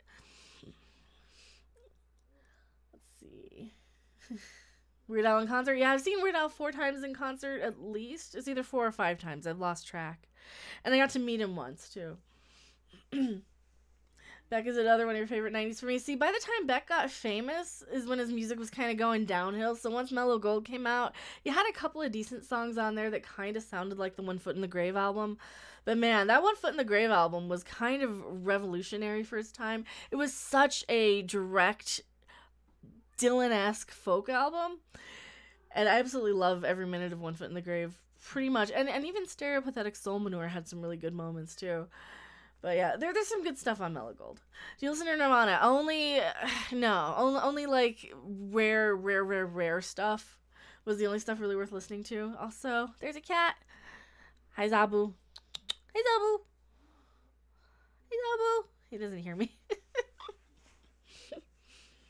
Sledgehammer. Oh no, I was thinking like the Knife, Peter Gabriel era Genesis stuff. Look up Peter Gabriel era Genesis, and it's prog rock. That sort of era. I was not. I mean, Sledgehammer's all right, but Phil is Weird Al's son. Well, not really. No, I didn't like Phil. I didn't like Peter Gabriel's In Your Eyes. He had like his first solo album after Genesis was actually pretty decent, and then I didn't really like a lot of the other stuff. Like the music taste sucks. Better go back to movies. No, I'm just a music snob. I don't like the popular shit because the popular shit is like the mainstream mall music. So no, I don't like the popular shit. Like Sparks was probably my favorite sort of weird 80s. I mean, but they were going around from the 70s and 60s even. So Sparks I really love. I'm a huge Devo fan, except for Whip It. Don't talk about Whip It. No, I'm so sick to death of that one. Like I'm a hardcore Devo era fan, and let's see, I loved. Who else did I really love? I mean, I love Duran Duran if you love popular stuff, but do you like Rush or Dream Fed Caesar? Oh, Rush isn't bad. Philly Issues guy is something you like. I don't know, maybe. There are only good Genesis albums. I don't know. I didn't really like how they started sounding when they started sounding more like Mike and the Machines or Mike and the Mechanics era stuff. Because like that 80s stuff is really when they went downhill. To me anyway. You're listening to the oldies, the best of the 50s, 60s, and 70s. And even my 60s taste. Like, I have a lot of 60s music taste. I love bands that people have never heard of. I love the Seeds. I love the 13th Floor Elevators. I love the Lemon Drops. They were really amazing. God, there's so many of them. I just can't think. Like, I'm a huge Quicksilver Messenger Service fan. I love... God, the band Quill. If everyone knows anything about Woodstock, Quill opened the second day of Woodstock, and they just blew me away. I absolutely love Quill. Incredible String Band is one of my favorites from the 60s. I can talk 60s like till the cows come home. I'm a huge late 60s, Syd Barrett, Floyd era, like that sort of. Staring at Heaven's Pop. Yeah, I'm not a huge Zeppelin fan at all. Zombies. I've seen the Zombies. I love the Zombies. I saw the Zombies do their entire Odyssey and Oracle album, and I have the Zombies autograph on a CD. I absolutely love the Zombies, so. These are real bands. They are. Yeah, Piper the Gates of Dawn. You know what I'm talking about. The first Pink Floyd album. Most people don't know that. I always like to say, yes, Piper at the Gates of Dawn is probably my favorite Floyd album. Hello, Zabu. I don't know what you're getting into. He's meowing. Haha, Roger. He made quite the development. Well, my two favorite Rogers are Rocky Erickson and Syd Barrett. I mean, come on. Rush Moving Pictures in 2112. Well, 2112 is a good album for sure. Hi, this is Adrian David from India. Do you think the arrival of Maverick directors such as James Wan to the DCEU extended universe raises the benchmark for future films? I don't know. I mean, I liked Aquaman. It was good. I think they did a good job. So I hope so. Do you have iHeartRadio? I do not. Zombie by the Cranberries? No, I'm not a Cranberries fan. I mean, I see why people liked it, but do people really like hearing a woman sing the word zombie over and over again? I don't know. That song was just dreadful. It was so repetitive. It was bad. And I'm not a fan of the Cranberries at all. Never liked them. Not a Zeppelin fan. You're taking things for granted. They're genius. Except they ripped off stuff from Spirit, and they Communication Breakdown was a cover. Dazed and Confused was a cover. They were decent. They were a really good cover band. They were a great blues cover band. That's all I'm saying. Like, my opinion of Zeppelin went from when I was like 12, it was like through the roof, to the more I learned about music, the less I liked Zeppelin, and the more I really loved Deep Purple, because they were actually revolutionary and actually inventive and creative. And yeah, I also really love Cream, and I really love, it depends on the era of the Yardbirds. I don't know. Some of the eras of the Yardbirds are really amazing too. Corky and the Juice Pigs. I do kind of remember Corky and the Juice Pigs. That is such a familiar name. What did Corky and the Juice Pigs do? That name is so familiar. My man is a cool cover mix of Breathe and Time. That's cool. Oh, the gay Eskimo song. I'm the only gay Eskimo in my tribe. I do remember that. I'm a huge Dr. Demento fan, so I do know a lot of those obscure bands like Vinny and the Stardusters. If you guys haven't heard Vinny and the Stardusters, go look them up on YouTube. They're kind of amazing. They're a cover band. They're like a dirty version of Weird Al, but they're really amazing. They're so good. They have a great Christmas song. Don't listen to it if you're easily offended. It's XXXmas. It's basically a very, very triple X cover parody of I Saw Mama Kissing Santa Claus. Look it up. You will love it. But yeah, Dolores O'Riordan died this year of the Cranberries. Yeah, and there's one song I went back and I heard of theirs that wasn't that bad. Salvation. It was still kind of stupid. She still kind of bugged the crap out of me in her vocals, but yeah, it's no, they were not a good band. They were not a good band. There's a band called Four Squirrels that was kind of amazing. They had a song called Mighty KC about Kurt Cobain, obviously. And then like most of the band ended up dying shortly after they recorded that song. So that one always gets me. I absolutely love that song. There's a few really great songs from the 90s that I love that you guys probably don't know. I was such a hipster even in the 90s. There's so many like really good obscure bands that I could probably name off that I loved. Yeah, Zombies About Fighting in Northern Ireland. Oh god, and that's probably why I hate it too. It's all political. I hate politics. Ugh, the Cream, repetitive, think of cocaine. Well, Cream didn't do cocaine. It was more Clapton era, and that's when he really got bad. I do love Spoonful as much as repetitive as it is, but it's about heroin, and I kind of, yeah. Four Squirrels, of course they died. They did. Yes, double stream for you too. Hello, Odin's Movie Blog. I actually got subscribed to Odin's Movie Blog. Totally awesome channel. And hello, Seraph. So offended now, leaving. They're just kidding. If they were 4 gerbils, who knows? Congrats on 12K. Oh, thank you so much, Odin. Yeah, I don't know which one you clicked on. I had an Aquaman one that was like the main one that I tried to do, and then it saved the other. So I don't know. I don't know what's going on. Is Denver a music mecca? Holy hell, yeah. We had some really good bands come out of Colorado. 16 Horsepower came out of Colorado. Very good goth country almost, I would say. And then they kind of spun off into the band Woven Hand, which is Christian music if you're a Satanist. Is the best way I can describe it. Christian music for Satanists. There, I just said it. It's very dark and creepy and eerie and spooky, and it kind of gets into your soul. It's really awesome. We also have the Warlock Pinchers, who are kind of a rap group that they incorporate a lot of weird stuff. So both of them led to the stream. Okay, that's good. Stupid parallel universes crashing into each other. I know. Yeah, Denver and Boulder do have pretty decent music scenes. Sounds like King Diamond. Well, King Diamond, you can tell how much King Diamond influenced Ghost sound in a lot of ways, especially like the early Ghost stuff. But Marchak says, I used to be in a band that played in a bar a couple of times in Arvada. The bar was No Excuses. I haven't been up there. I don't think I've been up there. I've been to like a couple of places in Boulder. I've been to a couple of clubs in Denver. King Diamond and Merciful Fate are amazing. Yes. I am like a huge King Diamond. I've seen King Diamond twice. I've not gotten to see him with Merciful Fate, but yeah, I'm a huge Merciful Fate fan.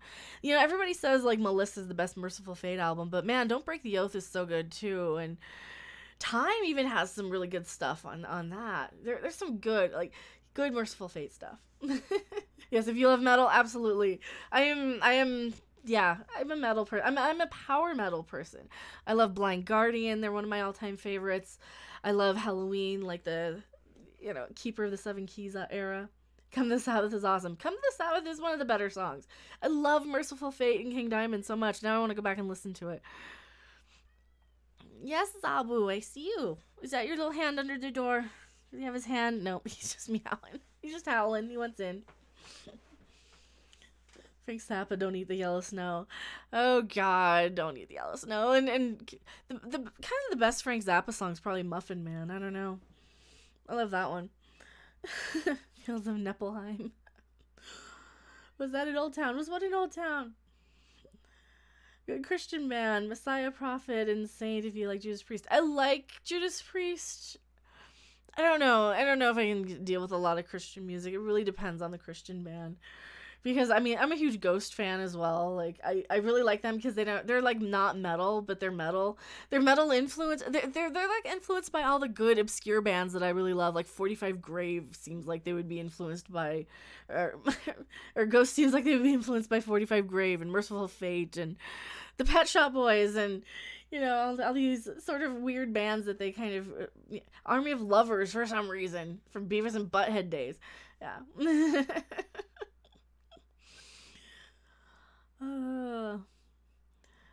Was it the Cincinnati King Diamond show where somebody was murdered? Oh no! The only King Diamond show that had anything interesting was some guy had like a seizure, but that was when Slayer came on. But man, hello Hippie Crusher. I didn't realize that Am I Evil was by a different band until recently. I've only ever heard the Metallica version. Oh, listen to Diamond Head. Diamond Head, hands down, I like more than Metallica. Hands down. Because Diamond Head. Dude, there's so many good Diamond Head songs out there. They're very if you like the Metallica sound, if you like the way Metallica covers Am I Evil, you will like Diamond Head. They've also check out Metallica's cover of, I think they've covered It's Electric by now, and they also did Helpless. Not too bad. I mean, I think I prefer the original Diamond Head vocals on any of them, and the original guitar work even as much as I love Kirk Hammett. And James Hetfield, I love the original guitar work. But yeah. Absolutely love Diamond Head. I've never heard a Frank Zappa song. Recommendations. Ooh, Frank Zappa song? A Muffin Man is a good one. I like that one. Susie Cream Cheese is kind of fun. God. I had a whole bunch of Frank Zappa on MP3 player. I can't remember which songs. I don't think I had the entire discography, but I had just a few random songs. Listen to like the Who Needs the Peace Corps. Go start in the beginning. I'm such a huge 60s fan. Go back to like some of the old Mothers of Invention albums. That's what I would do. Ever hear Valley Girl? The movie, I haven't, like, the album of the movie, like the soundtrack with Johnny Are You Queer, and I think Eaten by the Monster of Love by Sparks was on that. I'm a huge Sparks fan, so I'm pretty sure they're on the Valley Girl soundtrack. But I'm kind of an obscure music nerd. You want Satan music? Listen to Candlemass. Candlemass. I'm pretty sure I've listened to some Candlemass. They sound so familiar. From they did for a full album. No, God. 88, Mirror Mirror, Ancient Dreams. Candlemass, I probably Ghost and Candlemass covering Enter Sandman. I know I've heard Candlemass in the 80s. It had to have been like the late 80s. I'm sure I've heard them because that's so familiar. There's so many of those bands. Like Annihilator were amazing. I absolutely loved like the Fun Palace was a great song. I loved Annihilator. I loved I'm trying to think. Overkill. The Years of Decay album is one of my kind of bucket list or like desert island albums. I can still listen to the Years of Decay by Overkill. Testament had some great stuff. Like that whole late 80s, early 90s thrash and speed metal and death metal. I kind of know a little bit of it. Did you see I'm the God of Hellfire? Our Crazy World of Arthur Brown.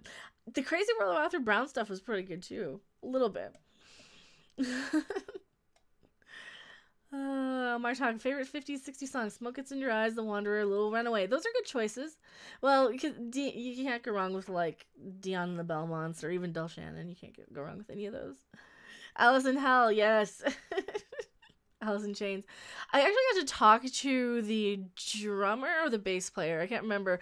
One of the guys from Alice in Chains. I called up like Z-Rock or something in there on when I was probably 12. I sounded like such a stupid little kid, I'm sure. Word salad, no ballet. Oh god, there was a lot of good Annihilator songs. Human Insecticide is a good one. I still like that. Yeah. Sometimes I'll just get really into like a metal mood. Obscure metal, Surith Ungal, King of the Dead. I haven't heard that one. No, there was some really like that little era of the late 80s, early 90s was really what I was like super into. Radio. I was just obsessed with the radio, just glued to it, even in the 90s. But I had kind of switched genres by then because all the metal had kind of played itself out. I guess I kind of consume music like chefs will kind of experiment with food and they will never eat the same meal a couple of times. They'll always have to tweak it or make it different or better because they're so used to making the same thing every day and day in and day out. But yeah, I like it. I hope so. I'll write that down. I'll copy it out of the chat. Captain April said he dragged Moon Unit into the studio at 3 a.m. to record the whole Gag Me with the Spoon bit. I believe it. Back when metal really ruled. I know. Well, metal was so much different than it was now. I mean, you had kind of your mainstream stuff. You had like the less offensive. You had the Def Leppards and the Poisons and the Rats and all those sort of bands that were in the metal genre, but they weren't metal. You know, they weren't like the ballsy stuff and that's kind of why I progressed into really loving Blind Guardian. You know, if you love a lot of the early, like, or late 80s, early 90s stuff, listen to Blind Guardian's early stuff. Listen to, like, Valhalla. It's heavy as shit, and it's amazing. And then they kind of progress into full orchestra, you kind of Game of Thronesy sort of, like, hey nani nani, very, very sort of music. But it fits so well with metal, and that's why I'm a huge Blind Guardian fan, but... All Guns Blazing, Judas Priest. Was All Guns Blazing on Painkiller? I can't remember now. It's been so many years since I've heard it. Blind Guardian, Time Stone, Still on the Iron Hills. So I saw Blind Guardian do Imaginations from the Other Side in its entirety in a little teeny theater in Milwaukee to about like 150 people. And they had never played Milwaukee before, and I just happened to live near there. And yeah, it was kind of just such an awesome thing because you had like just all these diehard Blind Guardian fans singing every word to Imagination from the Other Side. It was awesome. Hello, CD Horde. Recommended viewing Metal: A Headbanger's Journey. I saw that. That was awesome. Also, The Decline of Civilization Part 2, The Metal Years. That was another really good one. That one I would almost start with first, and then Metal: A Headbanger's Journey. But Metal: A Headbanger's Journey does feature Blind Guardian in there quite a bit. So yeah, and I think they have Hammerfall too. I like Hammerfall as well. I can talk music all night. Here's where I probably piss everybody off. probably like leaving. Everyone's leaving. Like, I don't know any of this stuff. I'm gonna go listen to Ethan talk about Comicsgate. No, I don't know if he's on. Painkillers just to prove Priest could be Megadeth. I loved it in the time. I loved it at the time it was on. Or it came out. I was like a huge Judas Priest fan then, and even now, like I still have a soft spot in my heart for Judas Priest and Iron Maiden, and I mean I kind of when I was probably 12 or so I preferred Judas Priest. Now I definitely think I prefer Maiden, but I still like the Paul Di'Anno Maiden stuff too. Glenn Tipton's a great guitarist. Oh, yeah, and KK Downing, both of them. Like, you need both of them. You really need both of them, because you have that twin guitar. I also had Flying V's because of KK Downing. Like, these are big points with me and Duran Duran. Dude, I do love some Duran Duran from time to time, too. I'm such a music geek. You lost me. I haven't heard of any of those bands. I know, I'm such a nerd sometimes. Iron Maiden had some fun songs. Oh, yeah, I'm a huge fan of, like, Phantom of the Opera, and... That's probably one of my favorites. I don't know. Nuclear Assault, Brainwashed. Game of Thrones metal band would be doom metal. Kinda. Normally I'd be a bit confused, but I feel like I'm learning something. Hopefully, I mean, my taste in music is kind of very music snobby. You know, I listen to bands. You know, it's kind of like why people listen to jazz. People listen to jazz because they know why a note isn't played, and like that's kind of why I listen to a lot of the stuff I listen to. Botanical creature, I love your taste in music. So rare to see a girl who loves that stuff. I was a tomboy always. I always liked a lot of the heavier stuff. I mean, check out Kindred. They have some good music. Their album is called Crow. I will totally do that. If you guys want to tweet me like albums and stuff, you can totally tweet me albums. My Twitter should be in the description. I like Somewhere in Time, The Trooper, Run to the Hills. Those are good too. Well, and anytime, like the very early Bruce Dickinson stuff, I definitely prefer to like some of the later stuff. How This For Crazy, my favorite two vocalists are Simon Le Bon from Duran Duran and David Dreiman from Disturbed. There's nothing wrong with that. I mean, Simon Le Bon's got a very unique, very good voice, you know. I guess, don't hate me for this, I love a lot of the Tears for Fears stuff. I'm a huge fan of like Pale Shelter and, you know, the Kurt stuff. I think I prefer now that I'm older. When I was a kid, I loved, you know, I loved like the mainstream hits, like the songs from the Big Chair hits, you know, like Shout. But now I can kind of go back and like Change is so good and Pale Shelter is so good. Like Tears for Fears are really good too. Who would win in a friend, Let Me, or God? I don't know. Me. I would win. Austrian Death Machine is a good parody tribute band. All the songs are mainly about Arnold Schwarzenegger films. That's cool. Tears for Fears rocked. They were good. They were different. You know, there's a lot of the bands they don't have to be metal for me to like them. They just have to be good. You know, they just have to be interesting and unique and complex. And there's so many bands that are not complex. There's so many bands that are just not. They're meme bands, or they're, you know, yeah, even like Rick Astley. Yeah, people are like, "Oh, I love this because of Rick Roll." Like, no, I hated Rick Astley in the '80s. I couldn't stand him then, and that's nothing like personal. It's just it's not the music that sounded good to me. It was so manufactured, so cheesy. But... Hello, Matthew Mann, welcome. Led Zeppelin sang about hobbits. So did Blind Guardian. Like, Blind Guardian has an entire album about Lord of the Rings. And they have, like, other songs as well about Lord of the Rings that aren't even on their Lord of the Rings album, Nightfall and Middle-earth, you know? So they have, like, a lot of that sort of influence. Do you like Gwar? I've seen Gwar. I love Gwar. I had a Gwar CD when I was, like, 11 years old. And I probably shouldn't have. It was Scum Dogs of the Universe. There was only that and Hello were the only Gwar albums out. They used to play Maggots on the radio at, like, on Z-Rock at 11 o'clock at night. So I absolutely love Gwar. Definitely metal as long as it's not cookie cutter. Exactly. And that's why I didn't like Def Leppard. It was so generic and so cookie cutter.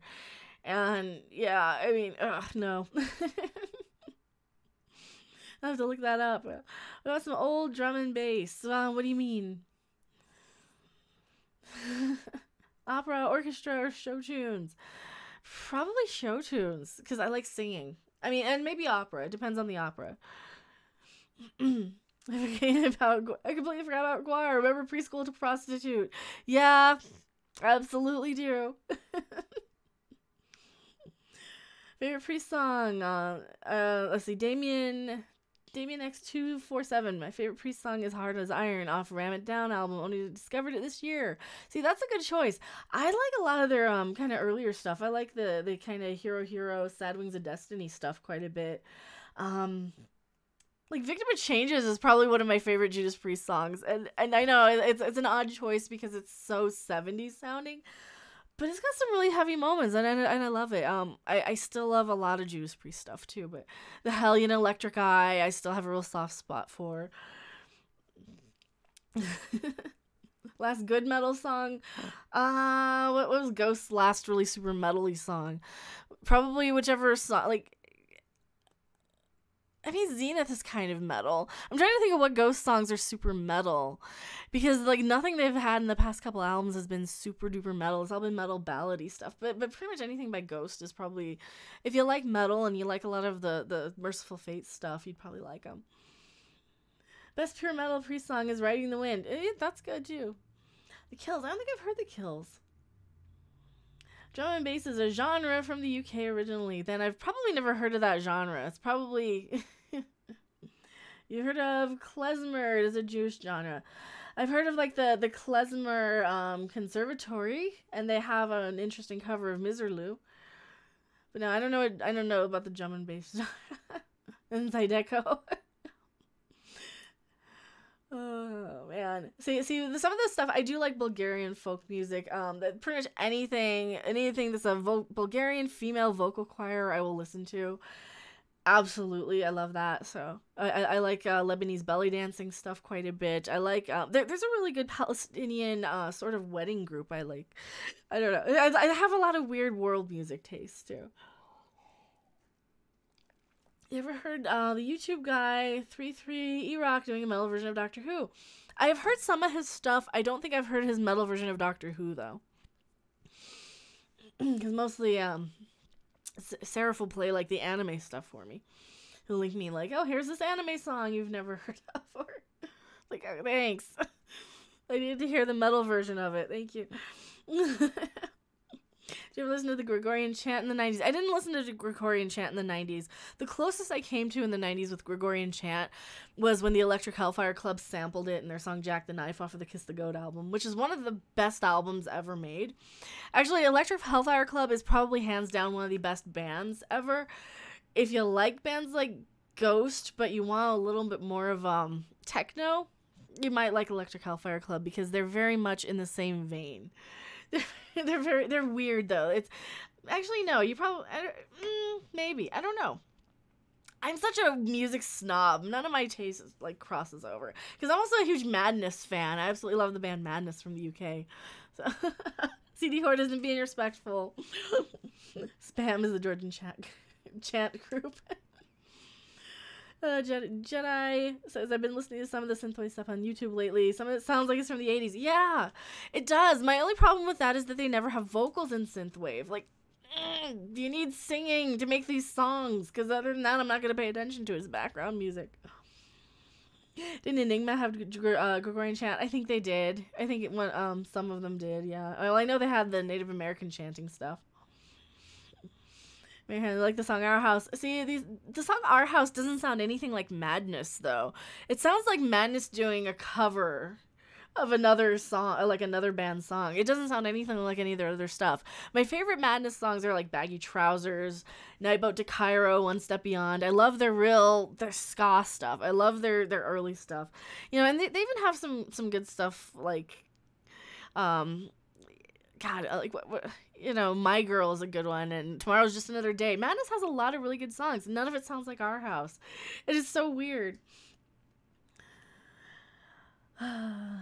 Camel is awesome. Like Sopwith Camel? I don't know. I don't know which camel. Creative Filth, Lamb of God, Double Driver, Killswitch Engaged, all are great bands. I don't know. I think I've heard some of their stuff. None of it stood out to me. They're few and far between when it comes to vocals on those songs. True. Hi, Mecca. This is Adrian David. Name your favorite movies of 2018. What did I like in 2018? Oh, I liked Aquaman. That's probably going to be in my favorite movies list for this year. What else did I see that I really loved? And I can't remember what I saw that I liked. Huh. Do you guys remember what I saw this year? There probably was something in February that I liked. No, because this is the year Black Panther came out. The Avengers 2, or the Infinity War was okay. That was pretty good. That was one of the better ones. I can't remember what all came out. I missed the beginning. You liked Aquaman? Yeah, it was really good. Cheers from Singapore. Well, hello in Singapore. Prog rock. Oh, I like prog rock. I like Dream Theater. They're really good too.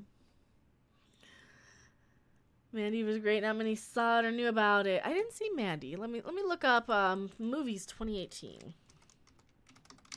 Now I'll remember what actually came out. Oh, The Meg. I loved The Meg. That was good too. See, The Meg was good. Best movies. How about all movies? What movies are coming in 2018? Bohemian Rhapsody didn't see. First Man didn't see. I didn't see Suspiria either. Oh, I didn't see any of these.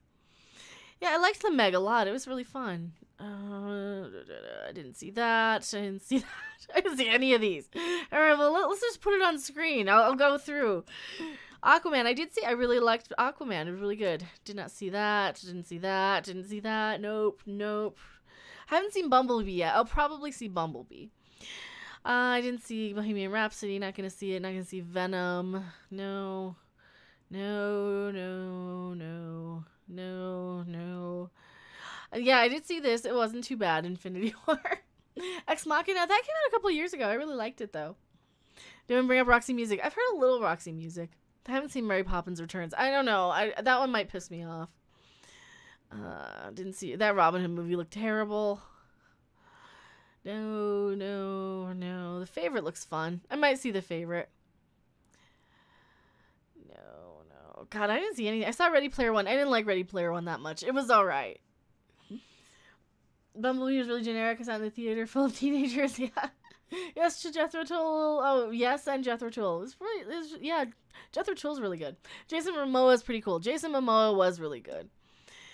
Peppermint, never heard of. Deadpool 2, I did not like at all.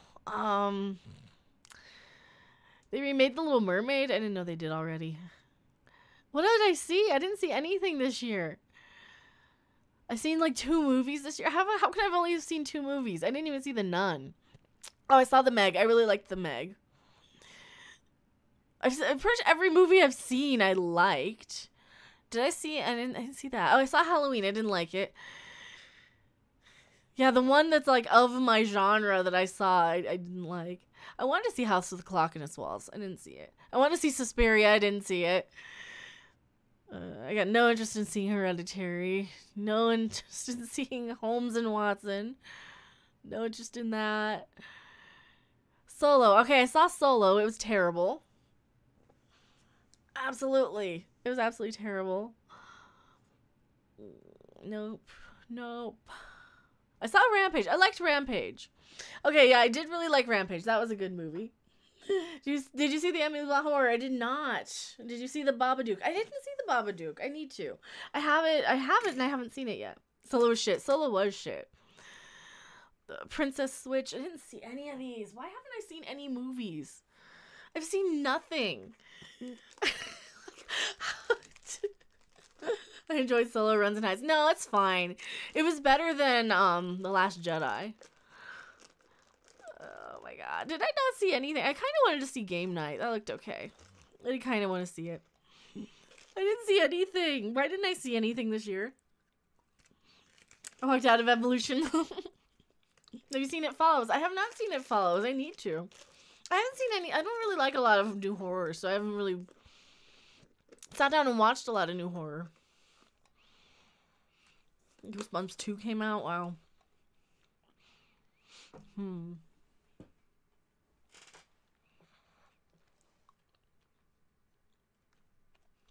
I really liked Super Troopers 2, actually. I did see that one. That was the other one, because I saw that. Oh, I saw Hotel Transylvania 3. I like that one, too. I liked it. It wasn't as good as the first one, but yeah, I think a 6.3 is probably fair, but I enjoyed it for what it was. I have a soft spot for cartoon, like Halloween-y sort of stuff and vampires and cartoon vampires. Okay, so I saw 5 movies this year. How did I only see like 5 movies this year?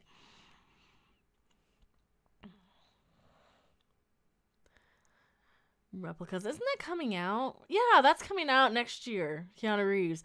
Okay, this I saw a trailer for. That's not out yet. How could I have not seen anything? Oh no. There's like 1,200 movies that came out. I only go down this far, maybe. Oh, yeah, so I didn't see Wrinkle in Time. See, I saw Super Troopers 2, but I really liked it because it was stupid and it was exactly like the first movie, only they're Mounties. Alright, I didn't see any of these. Nope, nope, nope, nope. Wow, I saw nothing. I feel like I didn't see anything this year. Okay, that's enough of that. Supertramp, didn't see it. Oh, the band. The band. No, I haven't listened to a lot of Supertramp. I want to see Super Troopers, never got a chance to. It was fun. I mean, it's on Blu-ray. Just go pick it up. They had it for like $6 or $7 at Walmart, I think.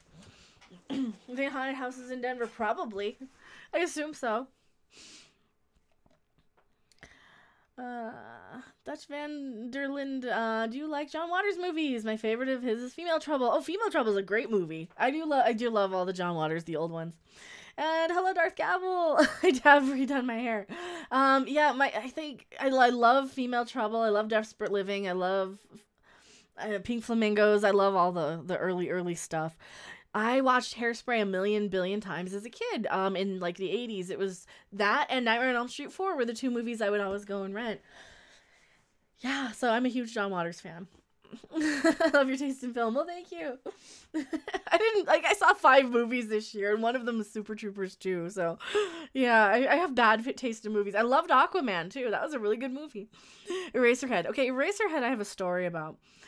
I watched Eraserhead for the first time, and I was so bored I was wanting to fast forward through it. And then after the movie ended, I immediately wanted to go back and watch it again and see what I had missed, now that I kind of knew what was in there. So I really actually enjoy Eraserhead on a kind of odd sort of level that I think I understand it. But yeah. Mary Helen, I have to go visit my sister now. Well, thank you for being here. Most of it didn't look worth seeing, no. And like that Wrinkle in Time movie looked terrible too. Like most of these looked so bad. Like, none of these were any good. Yeah, they remade Overboard. Ugh. It's like no wonder like all we ever hear about are like the big blockbusters, and none of them turned out to be very good. I wish I hadn't. CD Horde says. Have you ever watched Dr. Giggles? I think I did in the 80s or like early 90s. I don't remember any of it though, but I think I have seen it. Do you like Get Out? I haven't seen Get Out. I need to see it. I really want to, because I wanted to see it when it was in theaters. It's just one of those movies I never got around to seeing. It's kind of like, I even want to see the stupid House with the Clock in its walls. That would look kind of cool. I don't know. It looked interesting. Oh, I'm not going tonight. It's like 11:15 here. Okay. They'll throw me out of their house. Okay. I thought they meant now.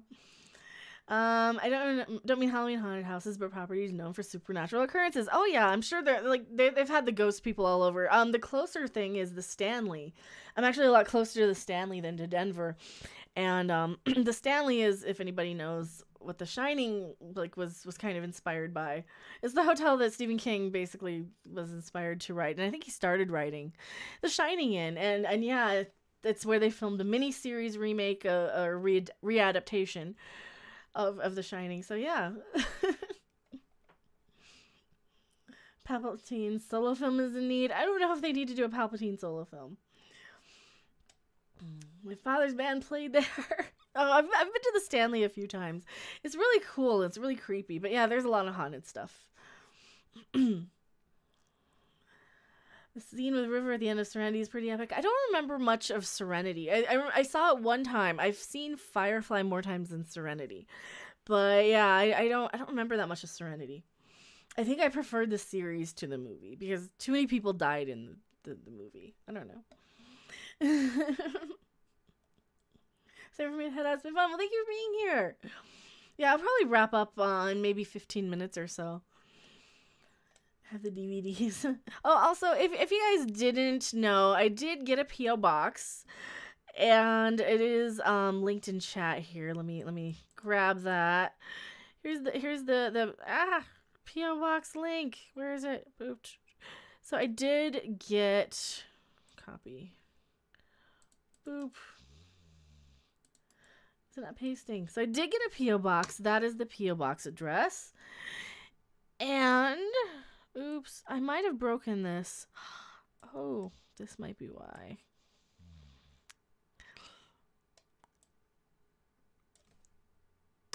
That might be why part of this is broken, because I have too many hashtags, maybe? I don't know. Oh, you guys don't have to send me anything. You guys don't have to, but if you do want to. There's also, if you guys are brand new to the chat, we do have some awesome donation rewards. So if you do want to, you never have to do anything because I know everybody's broke during Christmas and stuff. If you guys did want to do any super chats or any donations through Streamlabs, we do have special animated pop-ups that come up. And yeah, they're really fun. It's just kind of a cool way to be interactive with the stream that a lot of other YouTubers don't have. So I like to, and you never have to feel like you have to do that or anything. A porg. I love porgs. I love porgs. I love Smurfs. I love that type of stuff. I love cute things. I like the 80s Smurfs though. I was looking on eBay at Smurfs, and they have all these new ones that all look just fucked up because they're from the movies. They look terrible. They look terrible. Do you like classical music and or film scores? It depends on the movie. It really depends. I have to really like the movie to bother with the score, and then the score has to be something unique. It has to be something interesting. Like The Omen. The score for The Omen is amazing. I absolutely love that. But if it's just like orchestra music, I really tune out sometimes. I kind of need vocals because I'm a trained singer, so I kind of need the vocals to pay attention to get it to stick in my head a lot of the time. No scatological videos. I don't do that. Was only way to get in 4 and the feel of the age at the same time. What do you mean to get in 4? Actually, Stephen King checked into the Stanley just as they were closing for the winter and spent their time. They're writing The Shining. That is okay. That is the true story. Oh, I think he meant me. Okay. Yeah, don't do scat videos. No. Darth Gavel, I love a porg with lemon, pepper, and barbecue sauce. See, now you're making me hungry for porgs, not for porgs. You're making me say the wrong words. I didn't do it. I didn't do it. It was like some foreigner. Yeah. Elmer Bernstein was a great composer. The score for Ten Commandments and Ghostbusters was a ton of other films. I did not almost say anything. Pay attention, Beavis. Liar. Oh, yeah. Pants up. Words. Why am I smiling? Because I heard Beavis. Because I have like the best sound. I am Cornholio. My bunghole will speak now. That's why. The almighty Bungholio. Beavis did it. Bungholio. The almighty Bungholio. Bunghole. I don't know. It was so funny. I love that. That's great. I just love that one. But yeah, it was totally Beavis's fault. Absolutely. He totally did it. Liar. I didn't do it. I didn't do it. It was like some foreigner. Yeah. Oh Lord. I love Beavis and Butthead. I have so many other stuff, so. Oh, I also put this one on there. We'd like some money. Yeah, money. Money is cool. I need that. I need the one where it's Bobcat Goldthwait or something. He's like, donation. What's the best nation on earth? Donation. No. What's my favorite Jim Carrey film? Have I seen any? Probably the only one I've seen. No, I've seen like 2 of them. So the Ace Ventura movie I saw, that one wasn't bad. I was also like 12 or 13 when it came out. What's the other movie that I liked? I'm trying to think of what I liked him in. Oh, he was really good in Man on the Moon. Don't change that. Don't change what? Oh, my soundboard. I like my soundboard. I think it's fun. I can't help it. I'm a greedy slob. It's my hobby. Yeah, the Fry from Futurama saying, shut up and take my money. Well, that's one you guys can choose if you go in through Streamlabs, and it has different pictures you can choose. They do have that one. I'm having fun with this. I need to like incorporate this more into my videos. Because like I can definitely use this one for when I start reviewing Star Trek Discovery.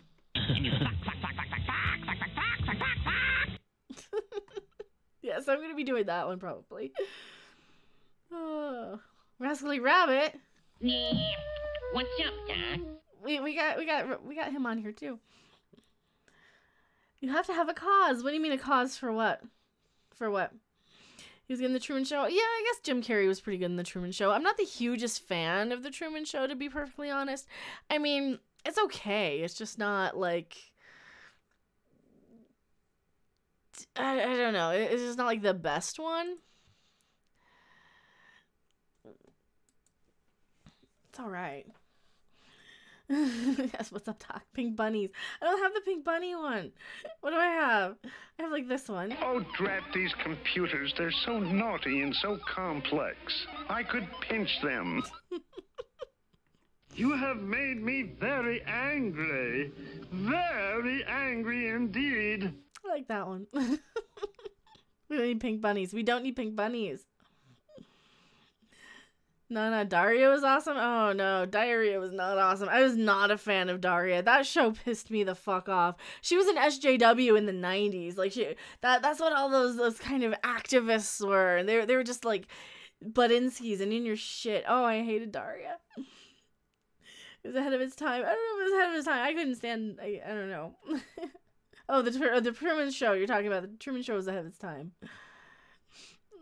Do you enjoy Mel Brooks films? Actually, I love Mel Brooks films. Some of them, like Men in Tights, I love. Spaceballs. Some of them are not the greatest, but no, I love a lot of the Mel Brooks films.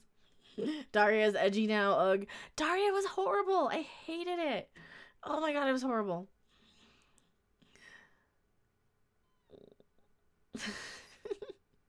She honestly knows what I'm talking about. No. Let Anti-Tracker have the pink bunnies. Yeah, that's gonna be a king. You know, there's a lot of really good, like, Mel Brooks movies. The Producers is the best Mel Brooks film? Maybe. I don't know, maybe. It might be. It might be the best one. I don't know. I kind of prefer, like, I think Blazing Saddles might be, like, the best. I think we took a poll once upon a time where Blazing Saddles was like the best Mel Brooks movie, and then but Young Frankenstein was like the favorite or something. It was or it might have been reversed. It might have been tied. But yeah, there was a lot of that. So did you watch the old Aeon Flux? No. Oh, that was so boring. No, I could not stand Aeon Flux. I did not watch Aeon Flux. It was so boring. Springtime for Hitler is a forbidden favorite. I used to have the record that had like the producer songs and high anxiety songs, and yeah, it was cool. I used to have a record of that. I think Dario was more apathetic to activism and stuff. No, or maybe I don't remember the show too well. I didn't watch it. No, I didn't watch Daria. She was very bitchy and snotty, and I did not like Daria at all. Very bad. I didn't like Aeon Flux either. I didn't. It was not a good show. No, I liked Liquid Television. There's some of Liquid Television that was good. There's a cat meowing at my door. Is he a little hand? Is that a little hand? Hi, Zabu. No, he's walking away. He comes over and meows. Achoo. Son of a Sneeze? Or the Sparks song, Achoo. No one knows the Sparks song. I'm like such a huge Sparks fan and nobody knows who they are. It's kind of disappointing.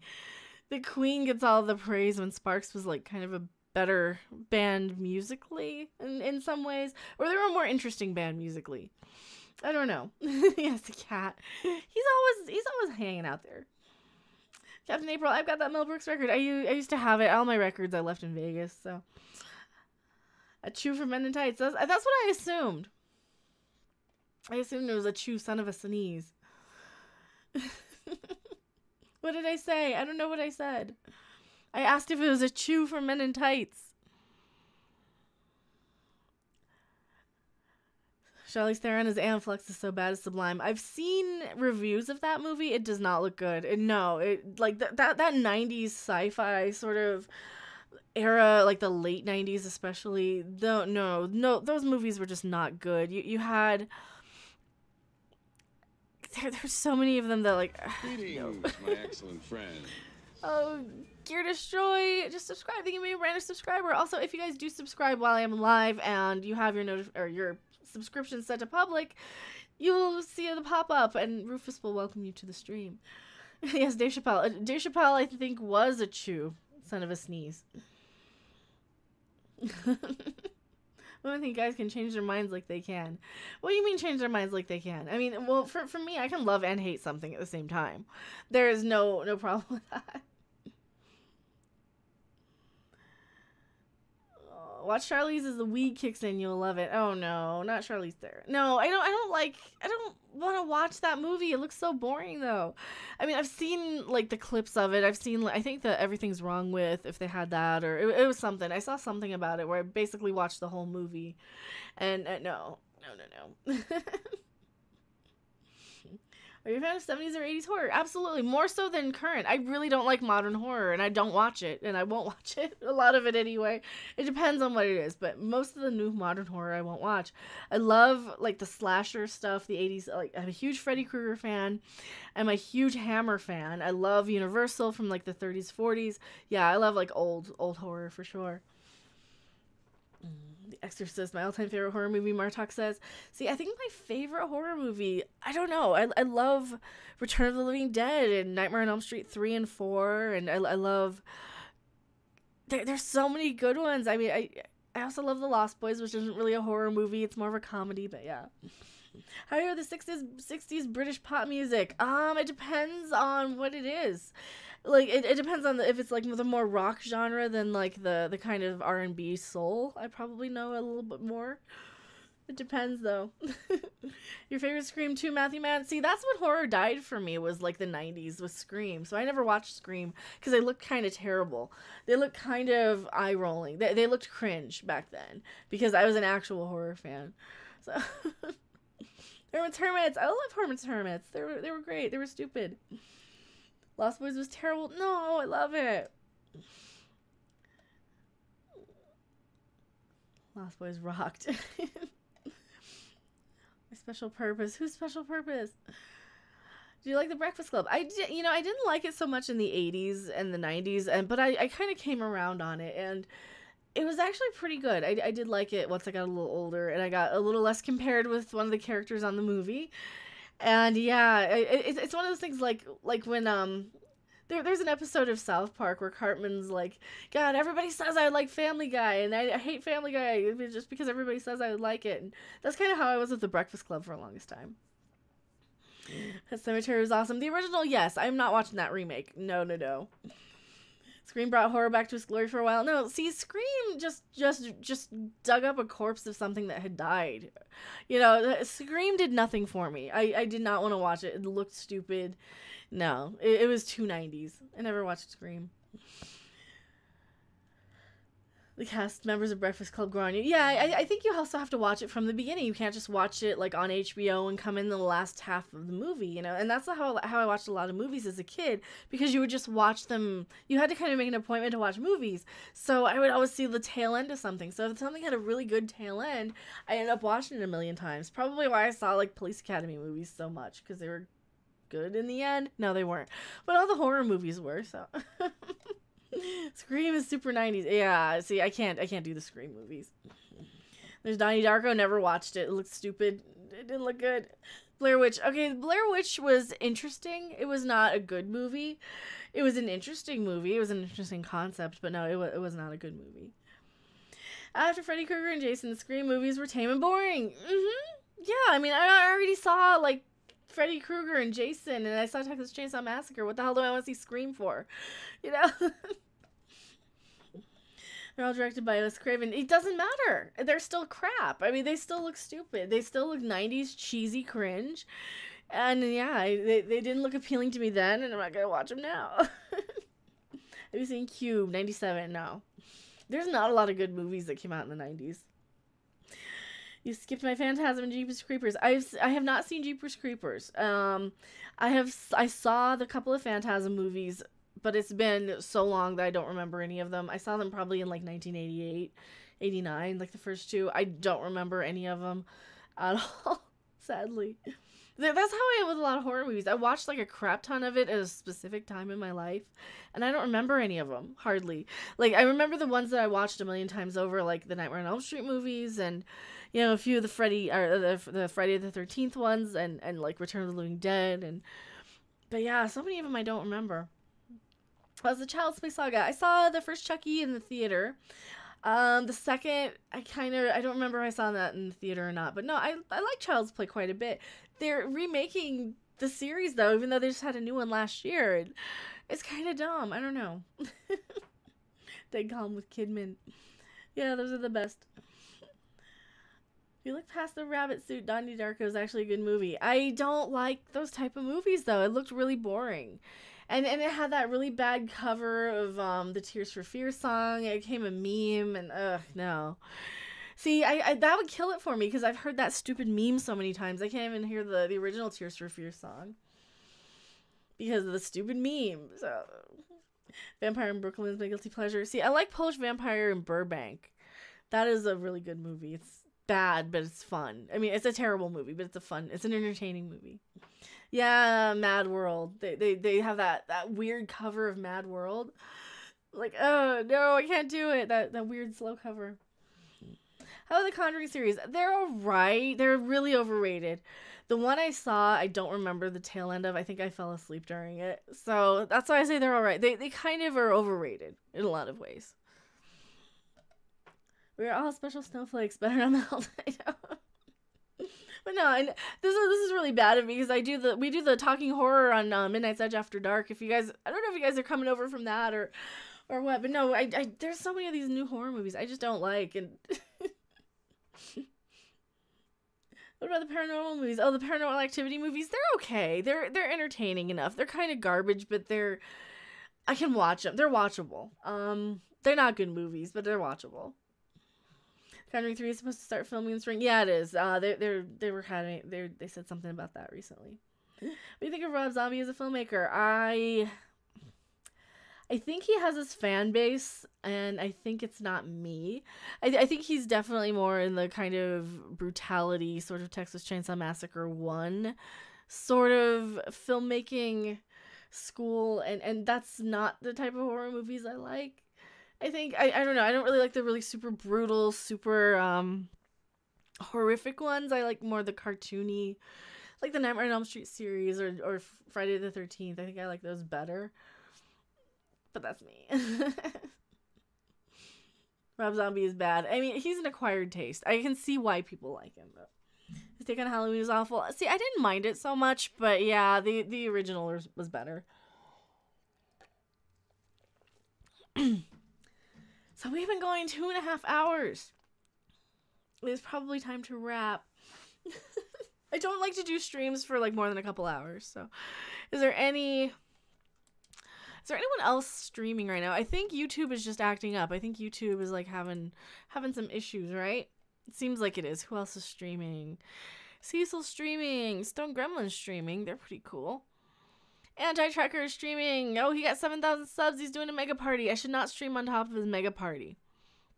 Should we? And yet no cats. Well, you know what? I will go get a cat if we get some super chats. How about that? Cats for super chats. That's the only thing. That's the only way we'll get him back. Have a good night, Roger Brown. Thank you for being here, Roger Brown.